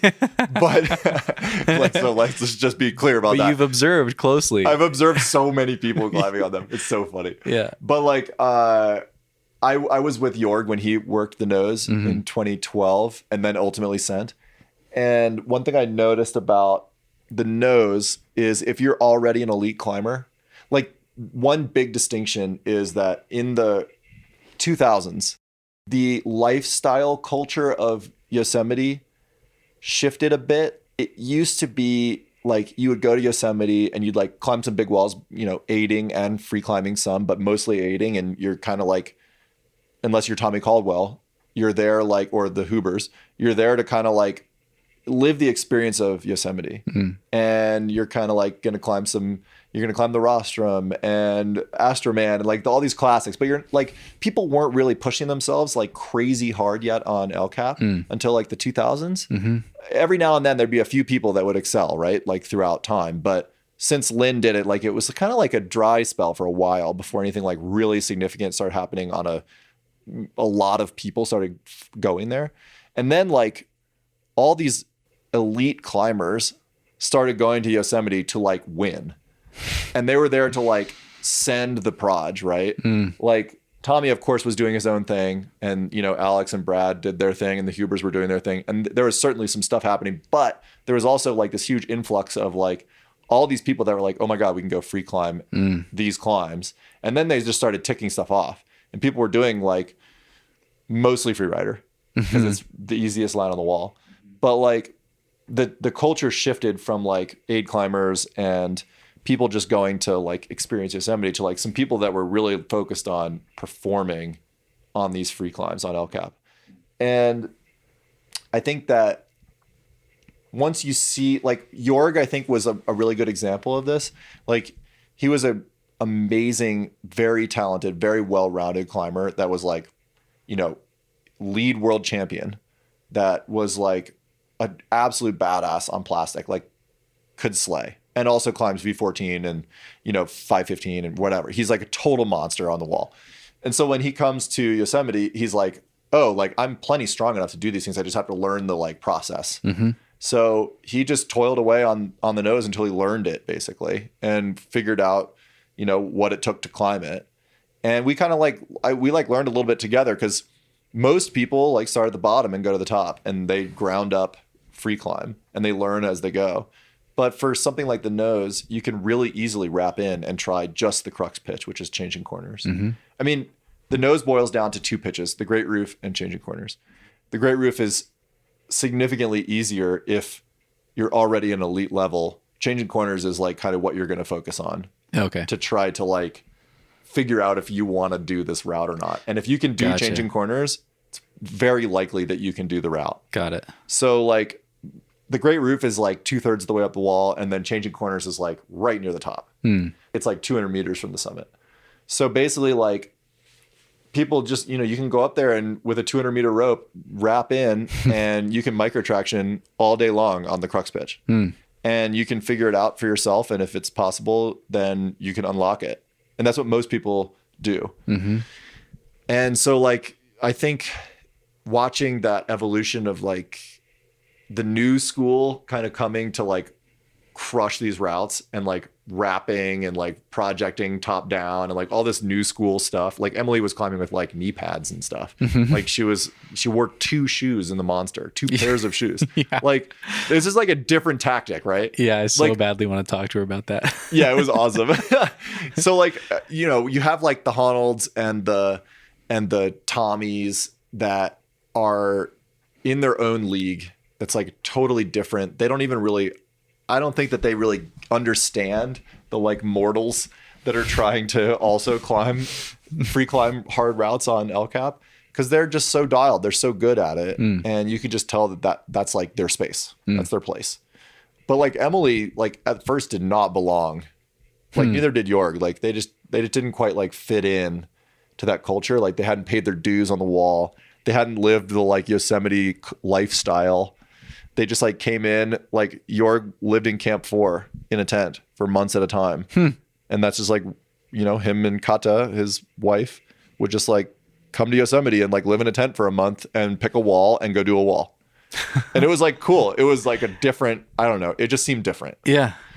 And yeah, it was really sick actually. Like Jorg kind of like took his like skills and like kept compounding on them, right? So he rope soloed freerider. He did the nose. He did dihedral wall. Like he just started like ticking down down the line. Dihedral wall is like the second hardest on the wall. Like, yeah, it's crazy. He was the first repeat, right? Yeah, yeah. It's sick, dude. Like the first. I love that video. It's awesome, dude. Yeah, it's so awesome. That accomplishment is so underrated. Yeah, like you're climbing like a crazy granite sport pitch, like 10 pitches up. It's like 514. And it's like something you'd find in like France or something. It's crazy. It's awesome. And you're climbing 10 pitches of like 513 and 514 all mixed together. It's like all in a row. It's nuts. So it's like really sick. Like I don't think people really understand. It makes the like climbing news, you know, like if Jorg climbs a dihedral wall, like climbing and rock and ice might do like an article or whatever. But it's really hard to like get the mainstream to understand that stuff. And that's why I'm really excited about this Emily project, because it has mainstream appeal, because you can understand, like, you can see she like wears her emotions right on her sleeve. Like you can see what she's going through, and like physically she gets beat up along the way. And you can tell like these milestone accomplishments throughout her life are all leading towards this goal, which is really awesome. So like, I think that's why it's exciting to me, is because as a narrative, it's like has way more depth than most of the climbing projects that I've worked on in the past. Like I totally appreciate like the Real Rocks, you know, stories year after year are sometimes they feel like they're kind of out trying to find that story. And, you know, they might go get that story somewhere. But like, I felt like I was embedded with Emily for a long time to get the story. And it was just a different experience than me saying like, oh, hey, like, you know, Jorg, do you want to go try this for a film? And then we go and try it for the film. You know what I mean? Like it was her objective. Yeah. And she was like, I'm going to do this. And I was like, okay, I guess I'll film it. Like, it's going to be crazy. Maybe you don't even do it, you know? Yeah. And I think that, I don't know. It's really compelling. It's interesting. Yeah. So you're thinking, oh my God, we're done filming. Thank the Lord. It's been 5 years. Yeah, definitely. What now? Like, how long until this film comes out for people to see? I mean, I'd love to hear, like, because I have no idea. I'd love to hear what the steps are that remain, you know, from finishing filming and having the whole story kind of in your pocket to having a finished film that people can watch. Yeah, I feel like now the hours of just effort are going to begin. Okay. That's like one thing that people just I don't think understand about video specifically, is that it is such a process afterwards. Like just capturing, like you could, you know, I mean, ultimately we probably only shot on El Cap for a few days. I mean, maybe a dozen days total over many years.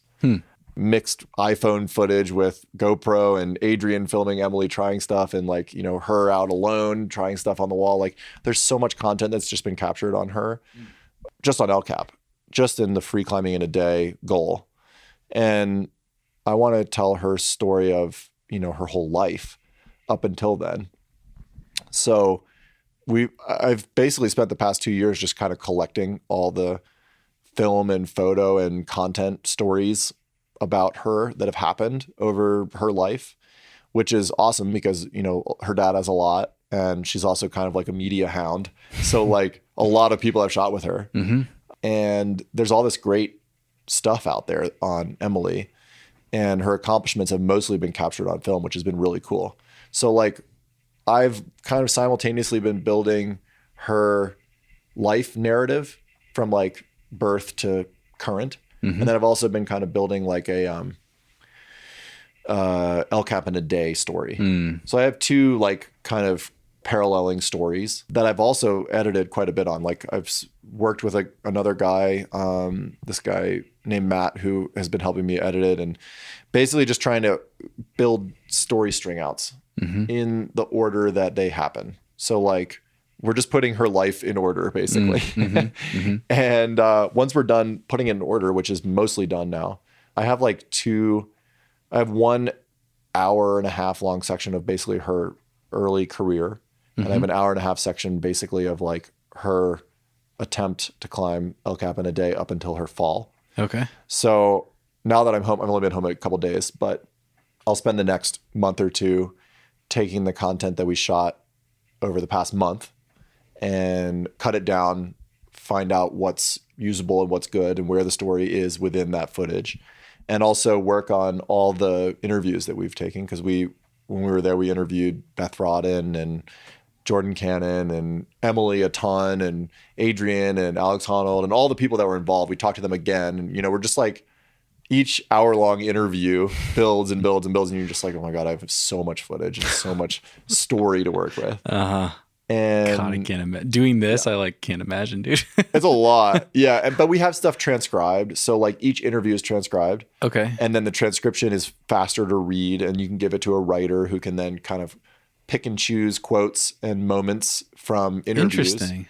And you can kind of build your scripts that way. While also building kind of a visual story to kind of go with your interviews. And yeah, you just kind of like pick your themes and see what scenes play out and what's strong and what's not strong. And you have to be kind of cutthroat. Like you might get attached to like some video that you think is really great, but if it doesn't serve the story, if it doesn't make sense in your story, then you're just like, okay, see you later. You move on to the next scene, and you start to see like scenes come together, which is awesome. Like that's when something's really strong and it's good, is when the narrative from your interviews and, from your main characters and your supporting characters start to like support the visuals. And that's when it starts to like have like life and 3-dimensional life and feels really good. And then when you're done, you can do your color correct and your sound design and your music and your everything, your graphics, all this extra stuff kind of adds to it and kind of like ties it all together. Yeah. And that's when it like really is awesome. Yeah. Cause it's hard. Cause like right now you're kind of working with rough footage that's all raw. Right. It doesn't look great because it's like, not is this really going to turn into a professional film? I honestly don't know how it will, and that's why you need to surround yourself with people that are better than you are at what you're trying to achieve. Because like I'm definitely not a finisher on color and sound and all these things that I'm going to have someone else do because they're going to do it professionally. Okay, like I could do basic color correction and like make stuff look decent, but we're talking about shooting. We have everything from like Betamax tape to, 8K raw footage off of like the best cinema cameras out there. And you're just like, well, okay, I guess like, I could take a stab at it or I could just, find the money to pay someone to do it really well. So someone will do color, someone will do our score, someone will do music licensing. And we'll have sound design. Like there's so many like little pieces that get worked on by different people once you get it to a picture lock where you're like, this is done. And then it can be polished. How much creative oversight do you have with that sort of stuff, with like score and a lot graphics and stuff? You're pretty involved. Yeah, definitely. I mean, like I would tell, like I work with this guy named Mike Weidberg, who's a classically trained composer who does all of our score work.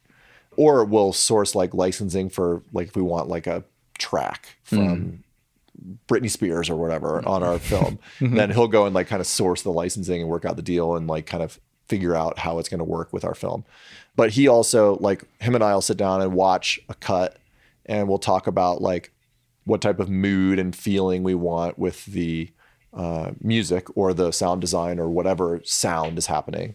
Sometimes it's just, someone's sound effects of them climbing that is enough. or it's what you want.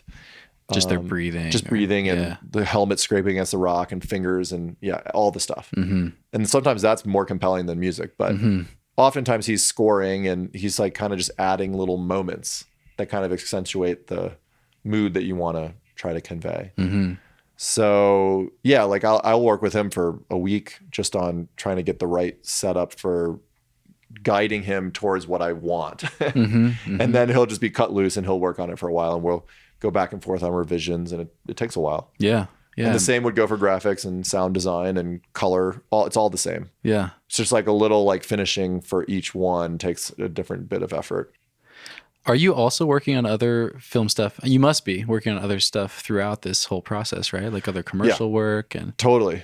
I would say 90% of what we do is commercial stuff. Oh, okay. Yeah, not narrative documentary film. Okay. Yeah, almost everything is like working for brands to create brand pieces or commercials essentially for their work. So, and mostly outdoor industry stuff. Yeah. And even if it's an expedition, it's still like oftentimes a brand piece that's like a commercial. Okay. It just depends, right? Like every now and then you get a really amazing story like Emily's and you're like, oh my God, this is a documentary film. But most of the time you're going on a shoot and maybe you can make something from it. Like for example, we went to Vietnam with Mountain Hardwear in 2018. And we were just there shooting like a spring, summer, like clothing shoot. We were mostly shooting photo. And then I was also capturing video for a specific set of deliverables for commercial stuff for them. Like, this women's top or this men's bathing suit or whatever, right? Like kind of like Instagram pieces, email pieces, like stuff that can be used on social media, like all the like little bits and pieces that a company needs to promote like a brand's seasonal catalog or whatever. But yeah, we captured like a whole actual story kind of in the process of being there shooting commercial stuff. And then we were able to make like a fun, like 20-minute documentary about Tim Emmett and Kyra Condie, like deepwater soloing together. Yeah, Deepwater. Yeah. Yeah. Yeah, I'll link to that in the show notes. Cool. Yeah. Yeah. Yeah. And that film. like is awesome because that's like a little icing on the cake. Like we didn't have to create a film from that because we had already done the commercial stuff. Yeah. Had you planned to beforehand or did it I kind of saw it coming together. Okay. Yeah. Okay. Like when we were there, I was like, oh, this is like a cool story. Like Tim is like a legend of deepwater soloing. Totally. He is like the OG. Dosage movies and yeah. Exactly. And Kyra was like this future Olympian, like totally out of her element, but it also like won Seco Block. So she was like perfectly capable. And that's funny. Yeah. So it was like a funny pair. And obviously Tim's hilarious. And so the whole thing was just like good characters, great setting, really compelling, like medium, like climbing over water is awesome. And it was just like, I don't know, it was a fun little film about a moment in time. And it was great. And then we did the film festival circuit with that. Like that was like, it wasn't meant to be a documentary that would get, bought by Netflix or something. It was just like, we did the outdoor film circuit. We got to like go to a bunch of places and show our film and do some fun stuff. And then we just put it on YouTube. Cool. Yeah. Yeah. So sometimes like commercial stuff can turn into other stuff, but most of the work that we do is like, it might be a shoot for Buff talking about neck gaiters, or it'll be something for Mountain Hardwear, or an expedition with North Face that turns into like a 6-minute, promo on just like climbing lifestyle, basically. But sometimes you capture like a rare moment and you get to see someone do something like really amazing. And that's when maybe it gets leveled up to a new level outside of commercial. So you've described yourself as type A and you love efficiency and structure. Yeah. Do you have any organizational tools? How do you keep all this stuff organized when you are on a shoot and you have something else that you're working on at home, and maybe you have all these deliverables that you're keeping track of for the company, and you're also thinking like, oh, this could turn into this 17-minute long film. Yeah. Any organizational tools or apps or anything that you use or rely on? Well, I mean, for big commercial stuff, you usually have a producer. Okay. And the producer would usually handle like all your logistics, like everything from permits for your shoot locations to making schedules to, figuring out where you're going to eat that night when you're done shooting, or stay, or how you're going to get to and from the place you're going to, or the paperwork that you'll need the talent to sign off on. There's like a million things that a producer does that's awesome. It's like the best thing ever to have a good producer. And if they're like really good, you're like, oh my God, this is like invaluable. But for like smaller stuff that we don't have like a full-time producer for, like a line producer is what they would call it, like someone that just handles one project basically. Does that come like from the brand that you're working for? Do they provide that, or do you find someone? It's something that the brand would provide a budget, and then we would figure out if it's possible to hire a producer. Oh, okay. And then we would hire that person. Got it. Okay. And I work with this dude named Tyler from Denver a ton, and he's got like a reality TV background. Okay. So he's like he's like an older guy. He's like, in his, he's a middle-aged guy, and he's basically an expert at producing. Like he is born for this job. It's amazing. He can do everything. And so like you kind of just give him the lay of the land. You're like, hey, this is the project, and he takes it and runs with it. And he's like, we got to figure out this and this and this and this and this. And he's also handling the budget and like everything. So he manages the whole thing basically. And then, which lets me as the director kind of like have the creative freedom to focus on like making it look the best we can and like tell the right story, or, achieve the right promotional or commercial goals, whatever we're trying to do. But if we don't have enough budget for a producer, which is oftentimes the case, I don't know. You just kind of like, I make a lot of notes. I use Google Drive for everything. Okay. So I'll just make like folders in Google Drive with like all my organizational docs, and like I have like a file structure that I copy and paste into that Google Drive, which is also like a reminder, like check sheet basically. Oh, interesting. Because like you don't want to like forget your location releases or your talent releases like halfway through your shoot. You're like, oh, I should have done that like before we even started shooting. So like there's a lot of things you don't want to miss. But then like, if I'm the one that's like shooting and directing and, backing up footage at the end of the day and kind of shooting to the script that I made, if it's small enough, it just kind of works because it's all in your mind. And you're just like, oh, okay, well, I know I need to do this. And if you forget something, you're kind of like, well, you're not paying me enough to forget things right now. So it's okay that I miss some stuff. Like bigger budget stuff, you kind of like can't miss stuff because you have so many like checks and balances along the way. Oh, okay. Yeah. Like so many people end up being involved that someone will catch it, And even if like the client is there with you looking over your shoulder, they're like asking for specific stuff. And then if you get into the edit or the final delivery, they'll know because they were there whether or not you actually captured it. So usually you can be like, you're kind of like working with them as a group, and you don't miss stuff as easily. Okay. Or if you miss something, then everyone knows you missed it and it's okay. Okay. But if you're like, I think if you're shooting, a project and it's just me or just me and Jess, for example, like oftentimes we team up, and she does photo and I do video for commercial projects. And like, she's an amazing lifestyle photographer and climbing photographer. It's just, she totally like gets it. And so we can kind of work like side by side, and I can kind of capture the same thing in video that she's doing in photo. So we kind of work off each other's setups, and, one of us will choose to direct the talent or whatever for a specific amount of time. Then we'll swap, just like whatever we need to get, we can get done.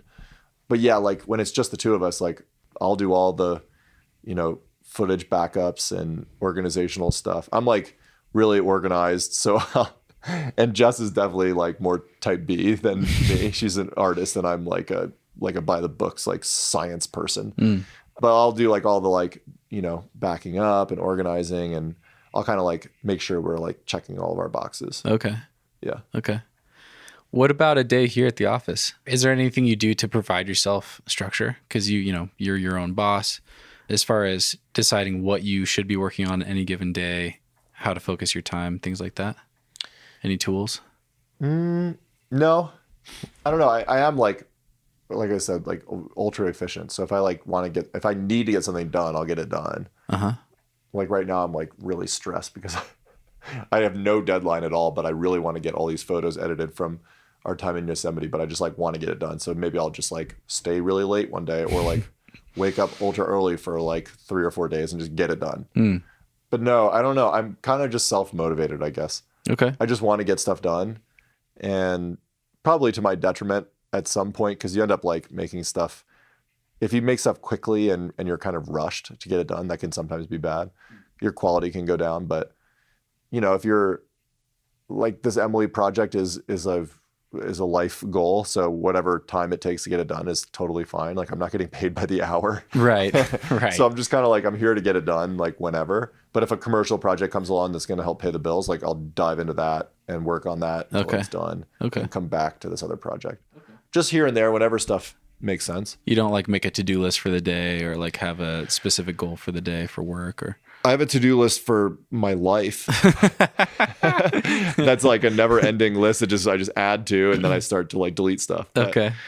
Yeah, I mean, I kind of know what has to be done. Okay. And then I tackle. Keep a lot of it in your mind. Yeah. Okay. No. Mostly it's on a to-do sheet. Oh, okay. A big list of things that are needing to be done. Okay. Yeah. Is V15 on that list? Dude, V15 has been on my list forever. I tried to. Oh man. Tell me about the island. I have such a crazy story with this island. This stupid island. I knew I wanted to climb V15. I got in touch with Steve Maisch like forever ago, and I was like, do you even think it's possible for someone that's 6'3" and 195 pounds to climb V15? Because Steve is a pretty big dude. I think he's like 6'2" or 6'3". Probably weighs like about the same as me, 190 or whatever. I didn't know he's that big of a guy. Yeah, he's a big dude. Yeah. And he's like a crusher. Like he totally slays. Like he crushes outside. But I don't think he's ever climbed V14 or harder. I don't think. You have to bring him on. You should do a podcast. I would love to. He would be. You should hook it up. Yeah, I will. Yeah. He's awesome. Amazing. You could talk to him forever about training, literally forever. But anyway, My listeners so like would be so psyched. he would be. Yeah. And he's amazing. I think his tactics are the best, and best for me because I'm a big dude and I can like relate to this guy. Yeah, I can't relate to Sean Bailey. Right. Like, I can't relate to like Daniel Woods. Mm-hmm. Like those guys are in a totally different world. Like I might as well not even be like in the same climbing planet as them. So like for someone like me to connect with Maisch was awesome because he was like, these are the tools you need. Like he was like, I think you can do it. There's like very few people that are big that climb hard. Like there's Tony Lamprecht. Like I couldn't find any actual stats on him. I was talking to Ethan Pringle about this last night, actually. We were complaining about how like Megos weighs like 125 pounds. We're like, that's basically cheating. But we were like, yeah, this is not fair it's not fair that I weigh 195 pounds and that Megos weighs 125 pounds and that we are in the same sport. Like Right. competing on the same objectives. Yeah, there's no weight classes in outdoor bouldering. Exactly. Yeah. Like if there was like a welterweight class and a heavyweight class, like I'm cool with that. Then like there's some perspective for my accomplishment. Otherwise, I'm just like some fat guy like trying to climb like a V15. That doesn't make any sense to people that are just crushing V15s all day long.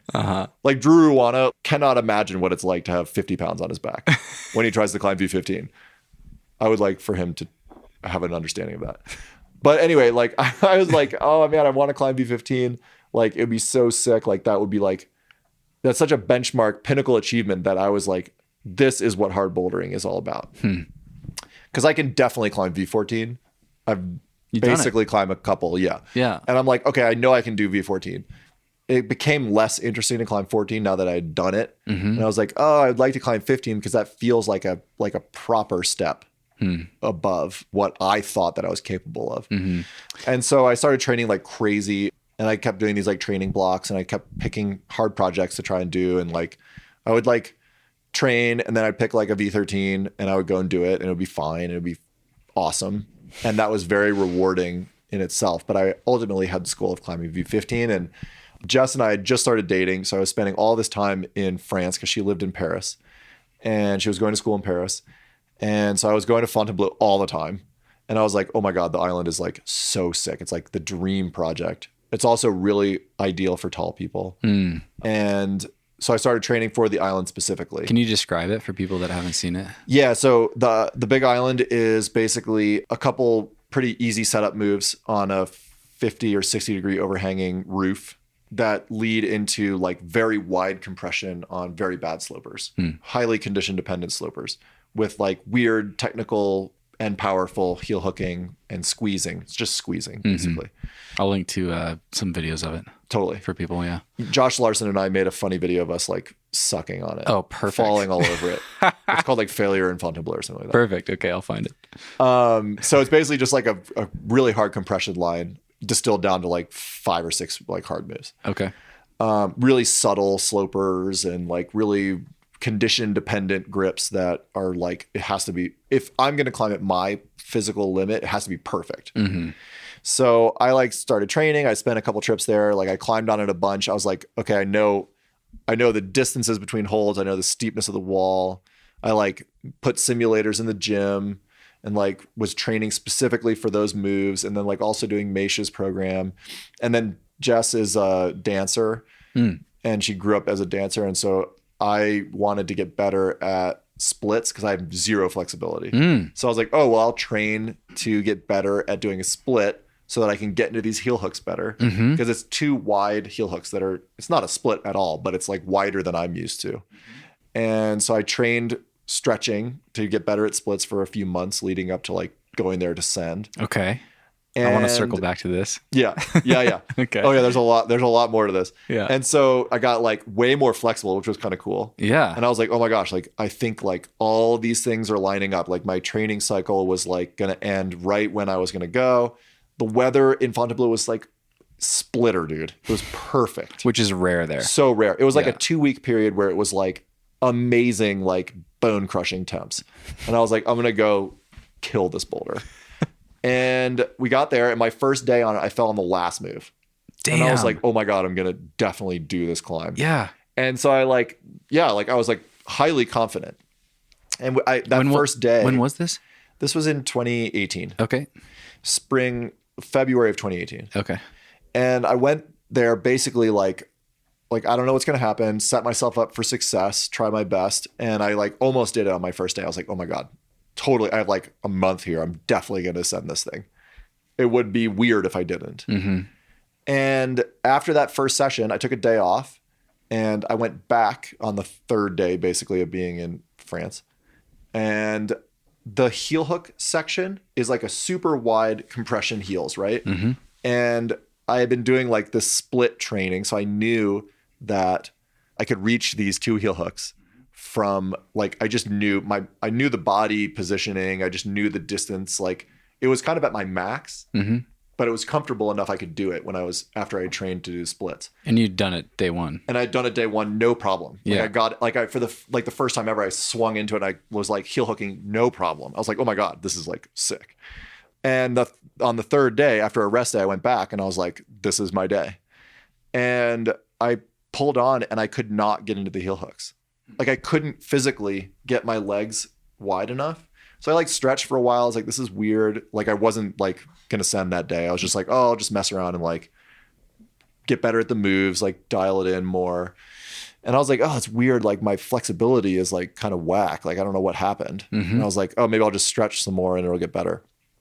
And the boulder is like, maybe it sits like 4 feet off of a big slab behind it, big rock. And when you fall onto the pads, but kind of on your back and your butt. And I don't know. I didn't think anything of it. Like the falls weren't that bad. They can be kind of violent, but you're falling like 2 feet. So it's like, whatever. And then I started having like this weird back pain. And I was like, this is weird. Like never had this before. And my flexibility went way down, like even worse. Like the next day I could barely even reach down and touch my knees. Whoa. Like bending over. And I was like, oh God, I'm like injured. I was like, something happened. I was like, something is like wrong. And I went and like got some like massage and some other stuff like, locally in France. And eventually like I was just like debilitated. I like could not climb in any position that was like weirdly wide with my legs. So I was like, okay, so I'm definitely injured. Totally bailed on the island because I couldn't even like get on the wall basically. And over the next like month or two, I like progressively got worse and worse and worse. And I went and got an MRI and I had herniated 2 discs. Whoa. Yeah. So both like my L4 and L5 disc had like totally blown out. But it wasn't like painful. It was weird. It wasn't painful. And all it did was limit my mobility and my like ability to like lift my legs really high to my chest or go really wide with my legs. So it was like a really weirdly non-painful injury that was very limiting. So I was like, okay, this sucks. And I was like, I don't even know what to do. Like I started seeing like a variety of PT people. No one could really like make it any better. And then like around Christmas, winter basically of 2018, I started getting really bad sciatica. I don't know if you know about sciatica, but it's horrible. It's like a pain that you get in your legs from your nerve being pinched by the ruptured disc material. And so when the disc material pins your nerve against your vertebrae, it can do nothing and you'll be totally fine and you won't even notice it. Like they say tons of people have degenerative discs that push on their nerves, but that don't produce any pain. But some people have pain from it and it turns into sciatica and it's this pain that goes down your leg and it radiates down your leg and it's crazy. And like in late 2018, I like completely lost feeling in my left leg. And then I lost all the strength in my left leg. So it was basically like one limp, paralyzed leg. And what they say, they call it drop foot, which is when your foot kind of just hangs. Okay. And you can't lift your toes up. Oh, interesting. Because your nerve is impinged. And so when your nerve is pinned, you don't have any feeling and it like just messes with it. Like it's how your brain tells your muscles to move. Yeah. And so like I couldn't walk at all. Jesus. So I was on crutches and like it was crazy. I like was like, oh my God, I have to schedule surgery or something to get this fixed. Cause like all these PT people were like trying to help me and it wasn't working. And like the PT people were like trying to like baby me. It wasn't working. Like they were treating me like I was like going to be injured forever, basically. They're just going to treat the symptoms basically. And I went through like 6 different PT people, all of whom did basically nothing. They gave me some massage and like some basic, really simple exercises, but weren't like dedicated to getting it fixed. So I was like, I'm going to go get surgery because I have to have this fixed. And like, basically like weeks before I went to get surgery, I connected with this dude, this PT guy that was suggested to me by the back specialists in Boulder. They're like, this guy is the guy. So I went to him and he was like, we can fix this because he had the same problem. He was a climber. He like kind of got me on the road to recovery and fixed me totally. Like I was on crutches for like, I went to Vegas to go climb at Red Rock with Jess so she could boulder. And I crutched everywhere, like miles and miles and miles a day. And it actually helped a ton because when you're on crutches, it like lifts your torso up and it spreads all your vertebrae apart. Yeah. Like so when you're in traction, yeah, it was amazing. It was basically like being in traction for a month. We were just like going out climbing. Like I was just crutch hobbling hiking around. Yeah, it was amazing. That's like rugged terrain too, man. It was rugged. Yeah, it was hardcore. I like crutched like 6 miles a day for like 3 weeks. It was awesome. And that actually made me like way better. And then I dove like hardcore into PT and then eventually like got better and better and better. Okay. But long story short is the island kicked my ass. Yeah. And I know that I was capable, but like, I think I need to find a new project basically. Really? Yeah. Because damn. I think I could probably do that climb again, but yeah. My range of motion and my like flexibility is totally different now. It's still messed up. Oh yeah. It's going to be, I think, for the rest of my life. Wow. It's totally different. Like putting socks on in the morning is the most embarrassing thing you would ever see. Wow. Like it takes me forever to put my socks on. But I'm like, I can still go climb V15. Like, it's really weird. Like, climbing is really specific. And I think, like, I spent so many years bouldering. Like, and I think that you'll probably see this in aging climbing population in the next 10, 20 years. Okay. You'll see a ton of 30, 40, 50-something-year-old people that have bouldered most of their lives, that have bouldered a ton in the gym, that have bouldered a ton outside, and that have taken tons of falls. And I think a lot of those people are going to start to get older and they're going to start to have the same problem that I had. And like, I think that population of climbers is just starting to hit that place in, you know, the evolution of climbing and bouldering. Like when I first started climbing, bouldering wasn't like a thing. Like nobody bouldered in the 90s. Right. Like I grew up like sport climbing at the New River Gorge. Like we bouldered on like a local boulder in Charlottesville, but it was like just to practice for like sport climbing. Mm-hmm. And then when we were like getting into bouldering, we were like, this is cool, but like low key cool. We don't want like people to know we're bouldering because like they're like not into it. We didn't want to be like lame. And then we were like, like screw it. We love bouldering. We're just gonna like fully dive in. So like I think that the population of people that are now getting older are probably going to start to feel those growing pains of having been bouldering for 20 years or whatever. Wow, yeah, interesting. So I think that's coming for a lot of people. How old are you now? 36. Okay. Yeah, 37 in May. Is it still improving at all? Are you still working on it? Doing anything? Yeah, I still work on it, but there's good days and bad days. Huh. Like some days I feel totally fine and I have like really good range of motion and flexibility. And socks go on easy. Yeah, socks never go on easy. But yeah, I just feel like better. And then other days you're just like, I can't do normal stuff. It's Crazy. Weird. It's so weird. Huh. It's so frustrating. It makes me crazy. Dude, I bet. Yeah. I can't imagine. But that sounds so frustrating. I like there is some surgery that you can get where they can go in and like they essentially clip the disc material away and it is removed or it dissolves and it relieves the impingement on your nerve. Mm-hmm. But your body is still going to react like there's a problem there.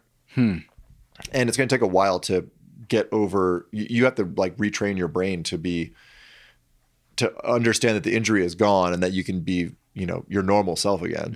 Mm-hmm. But it takes time and tons of PT and tons of money. And like, it's just like, it's a total time suck. Damn. And it's a kind of a bummer. Like I don't want to make it sound like it's like end game. It's not like at all.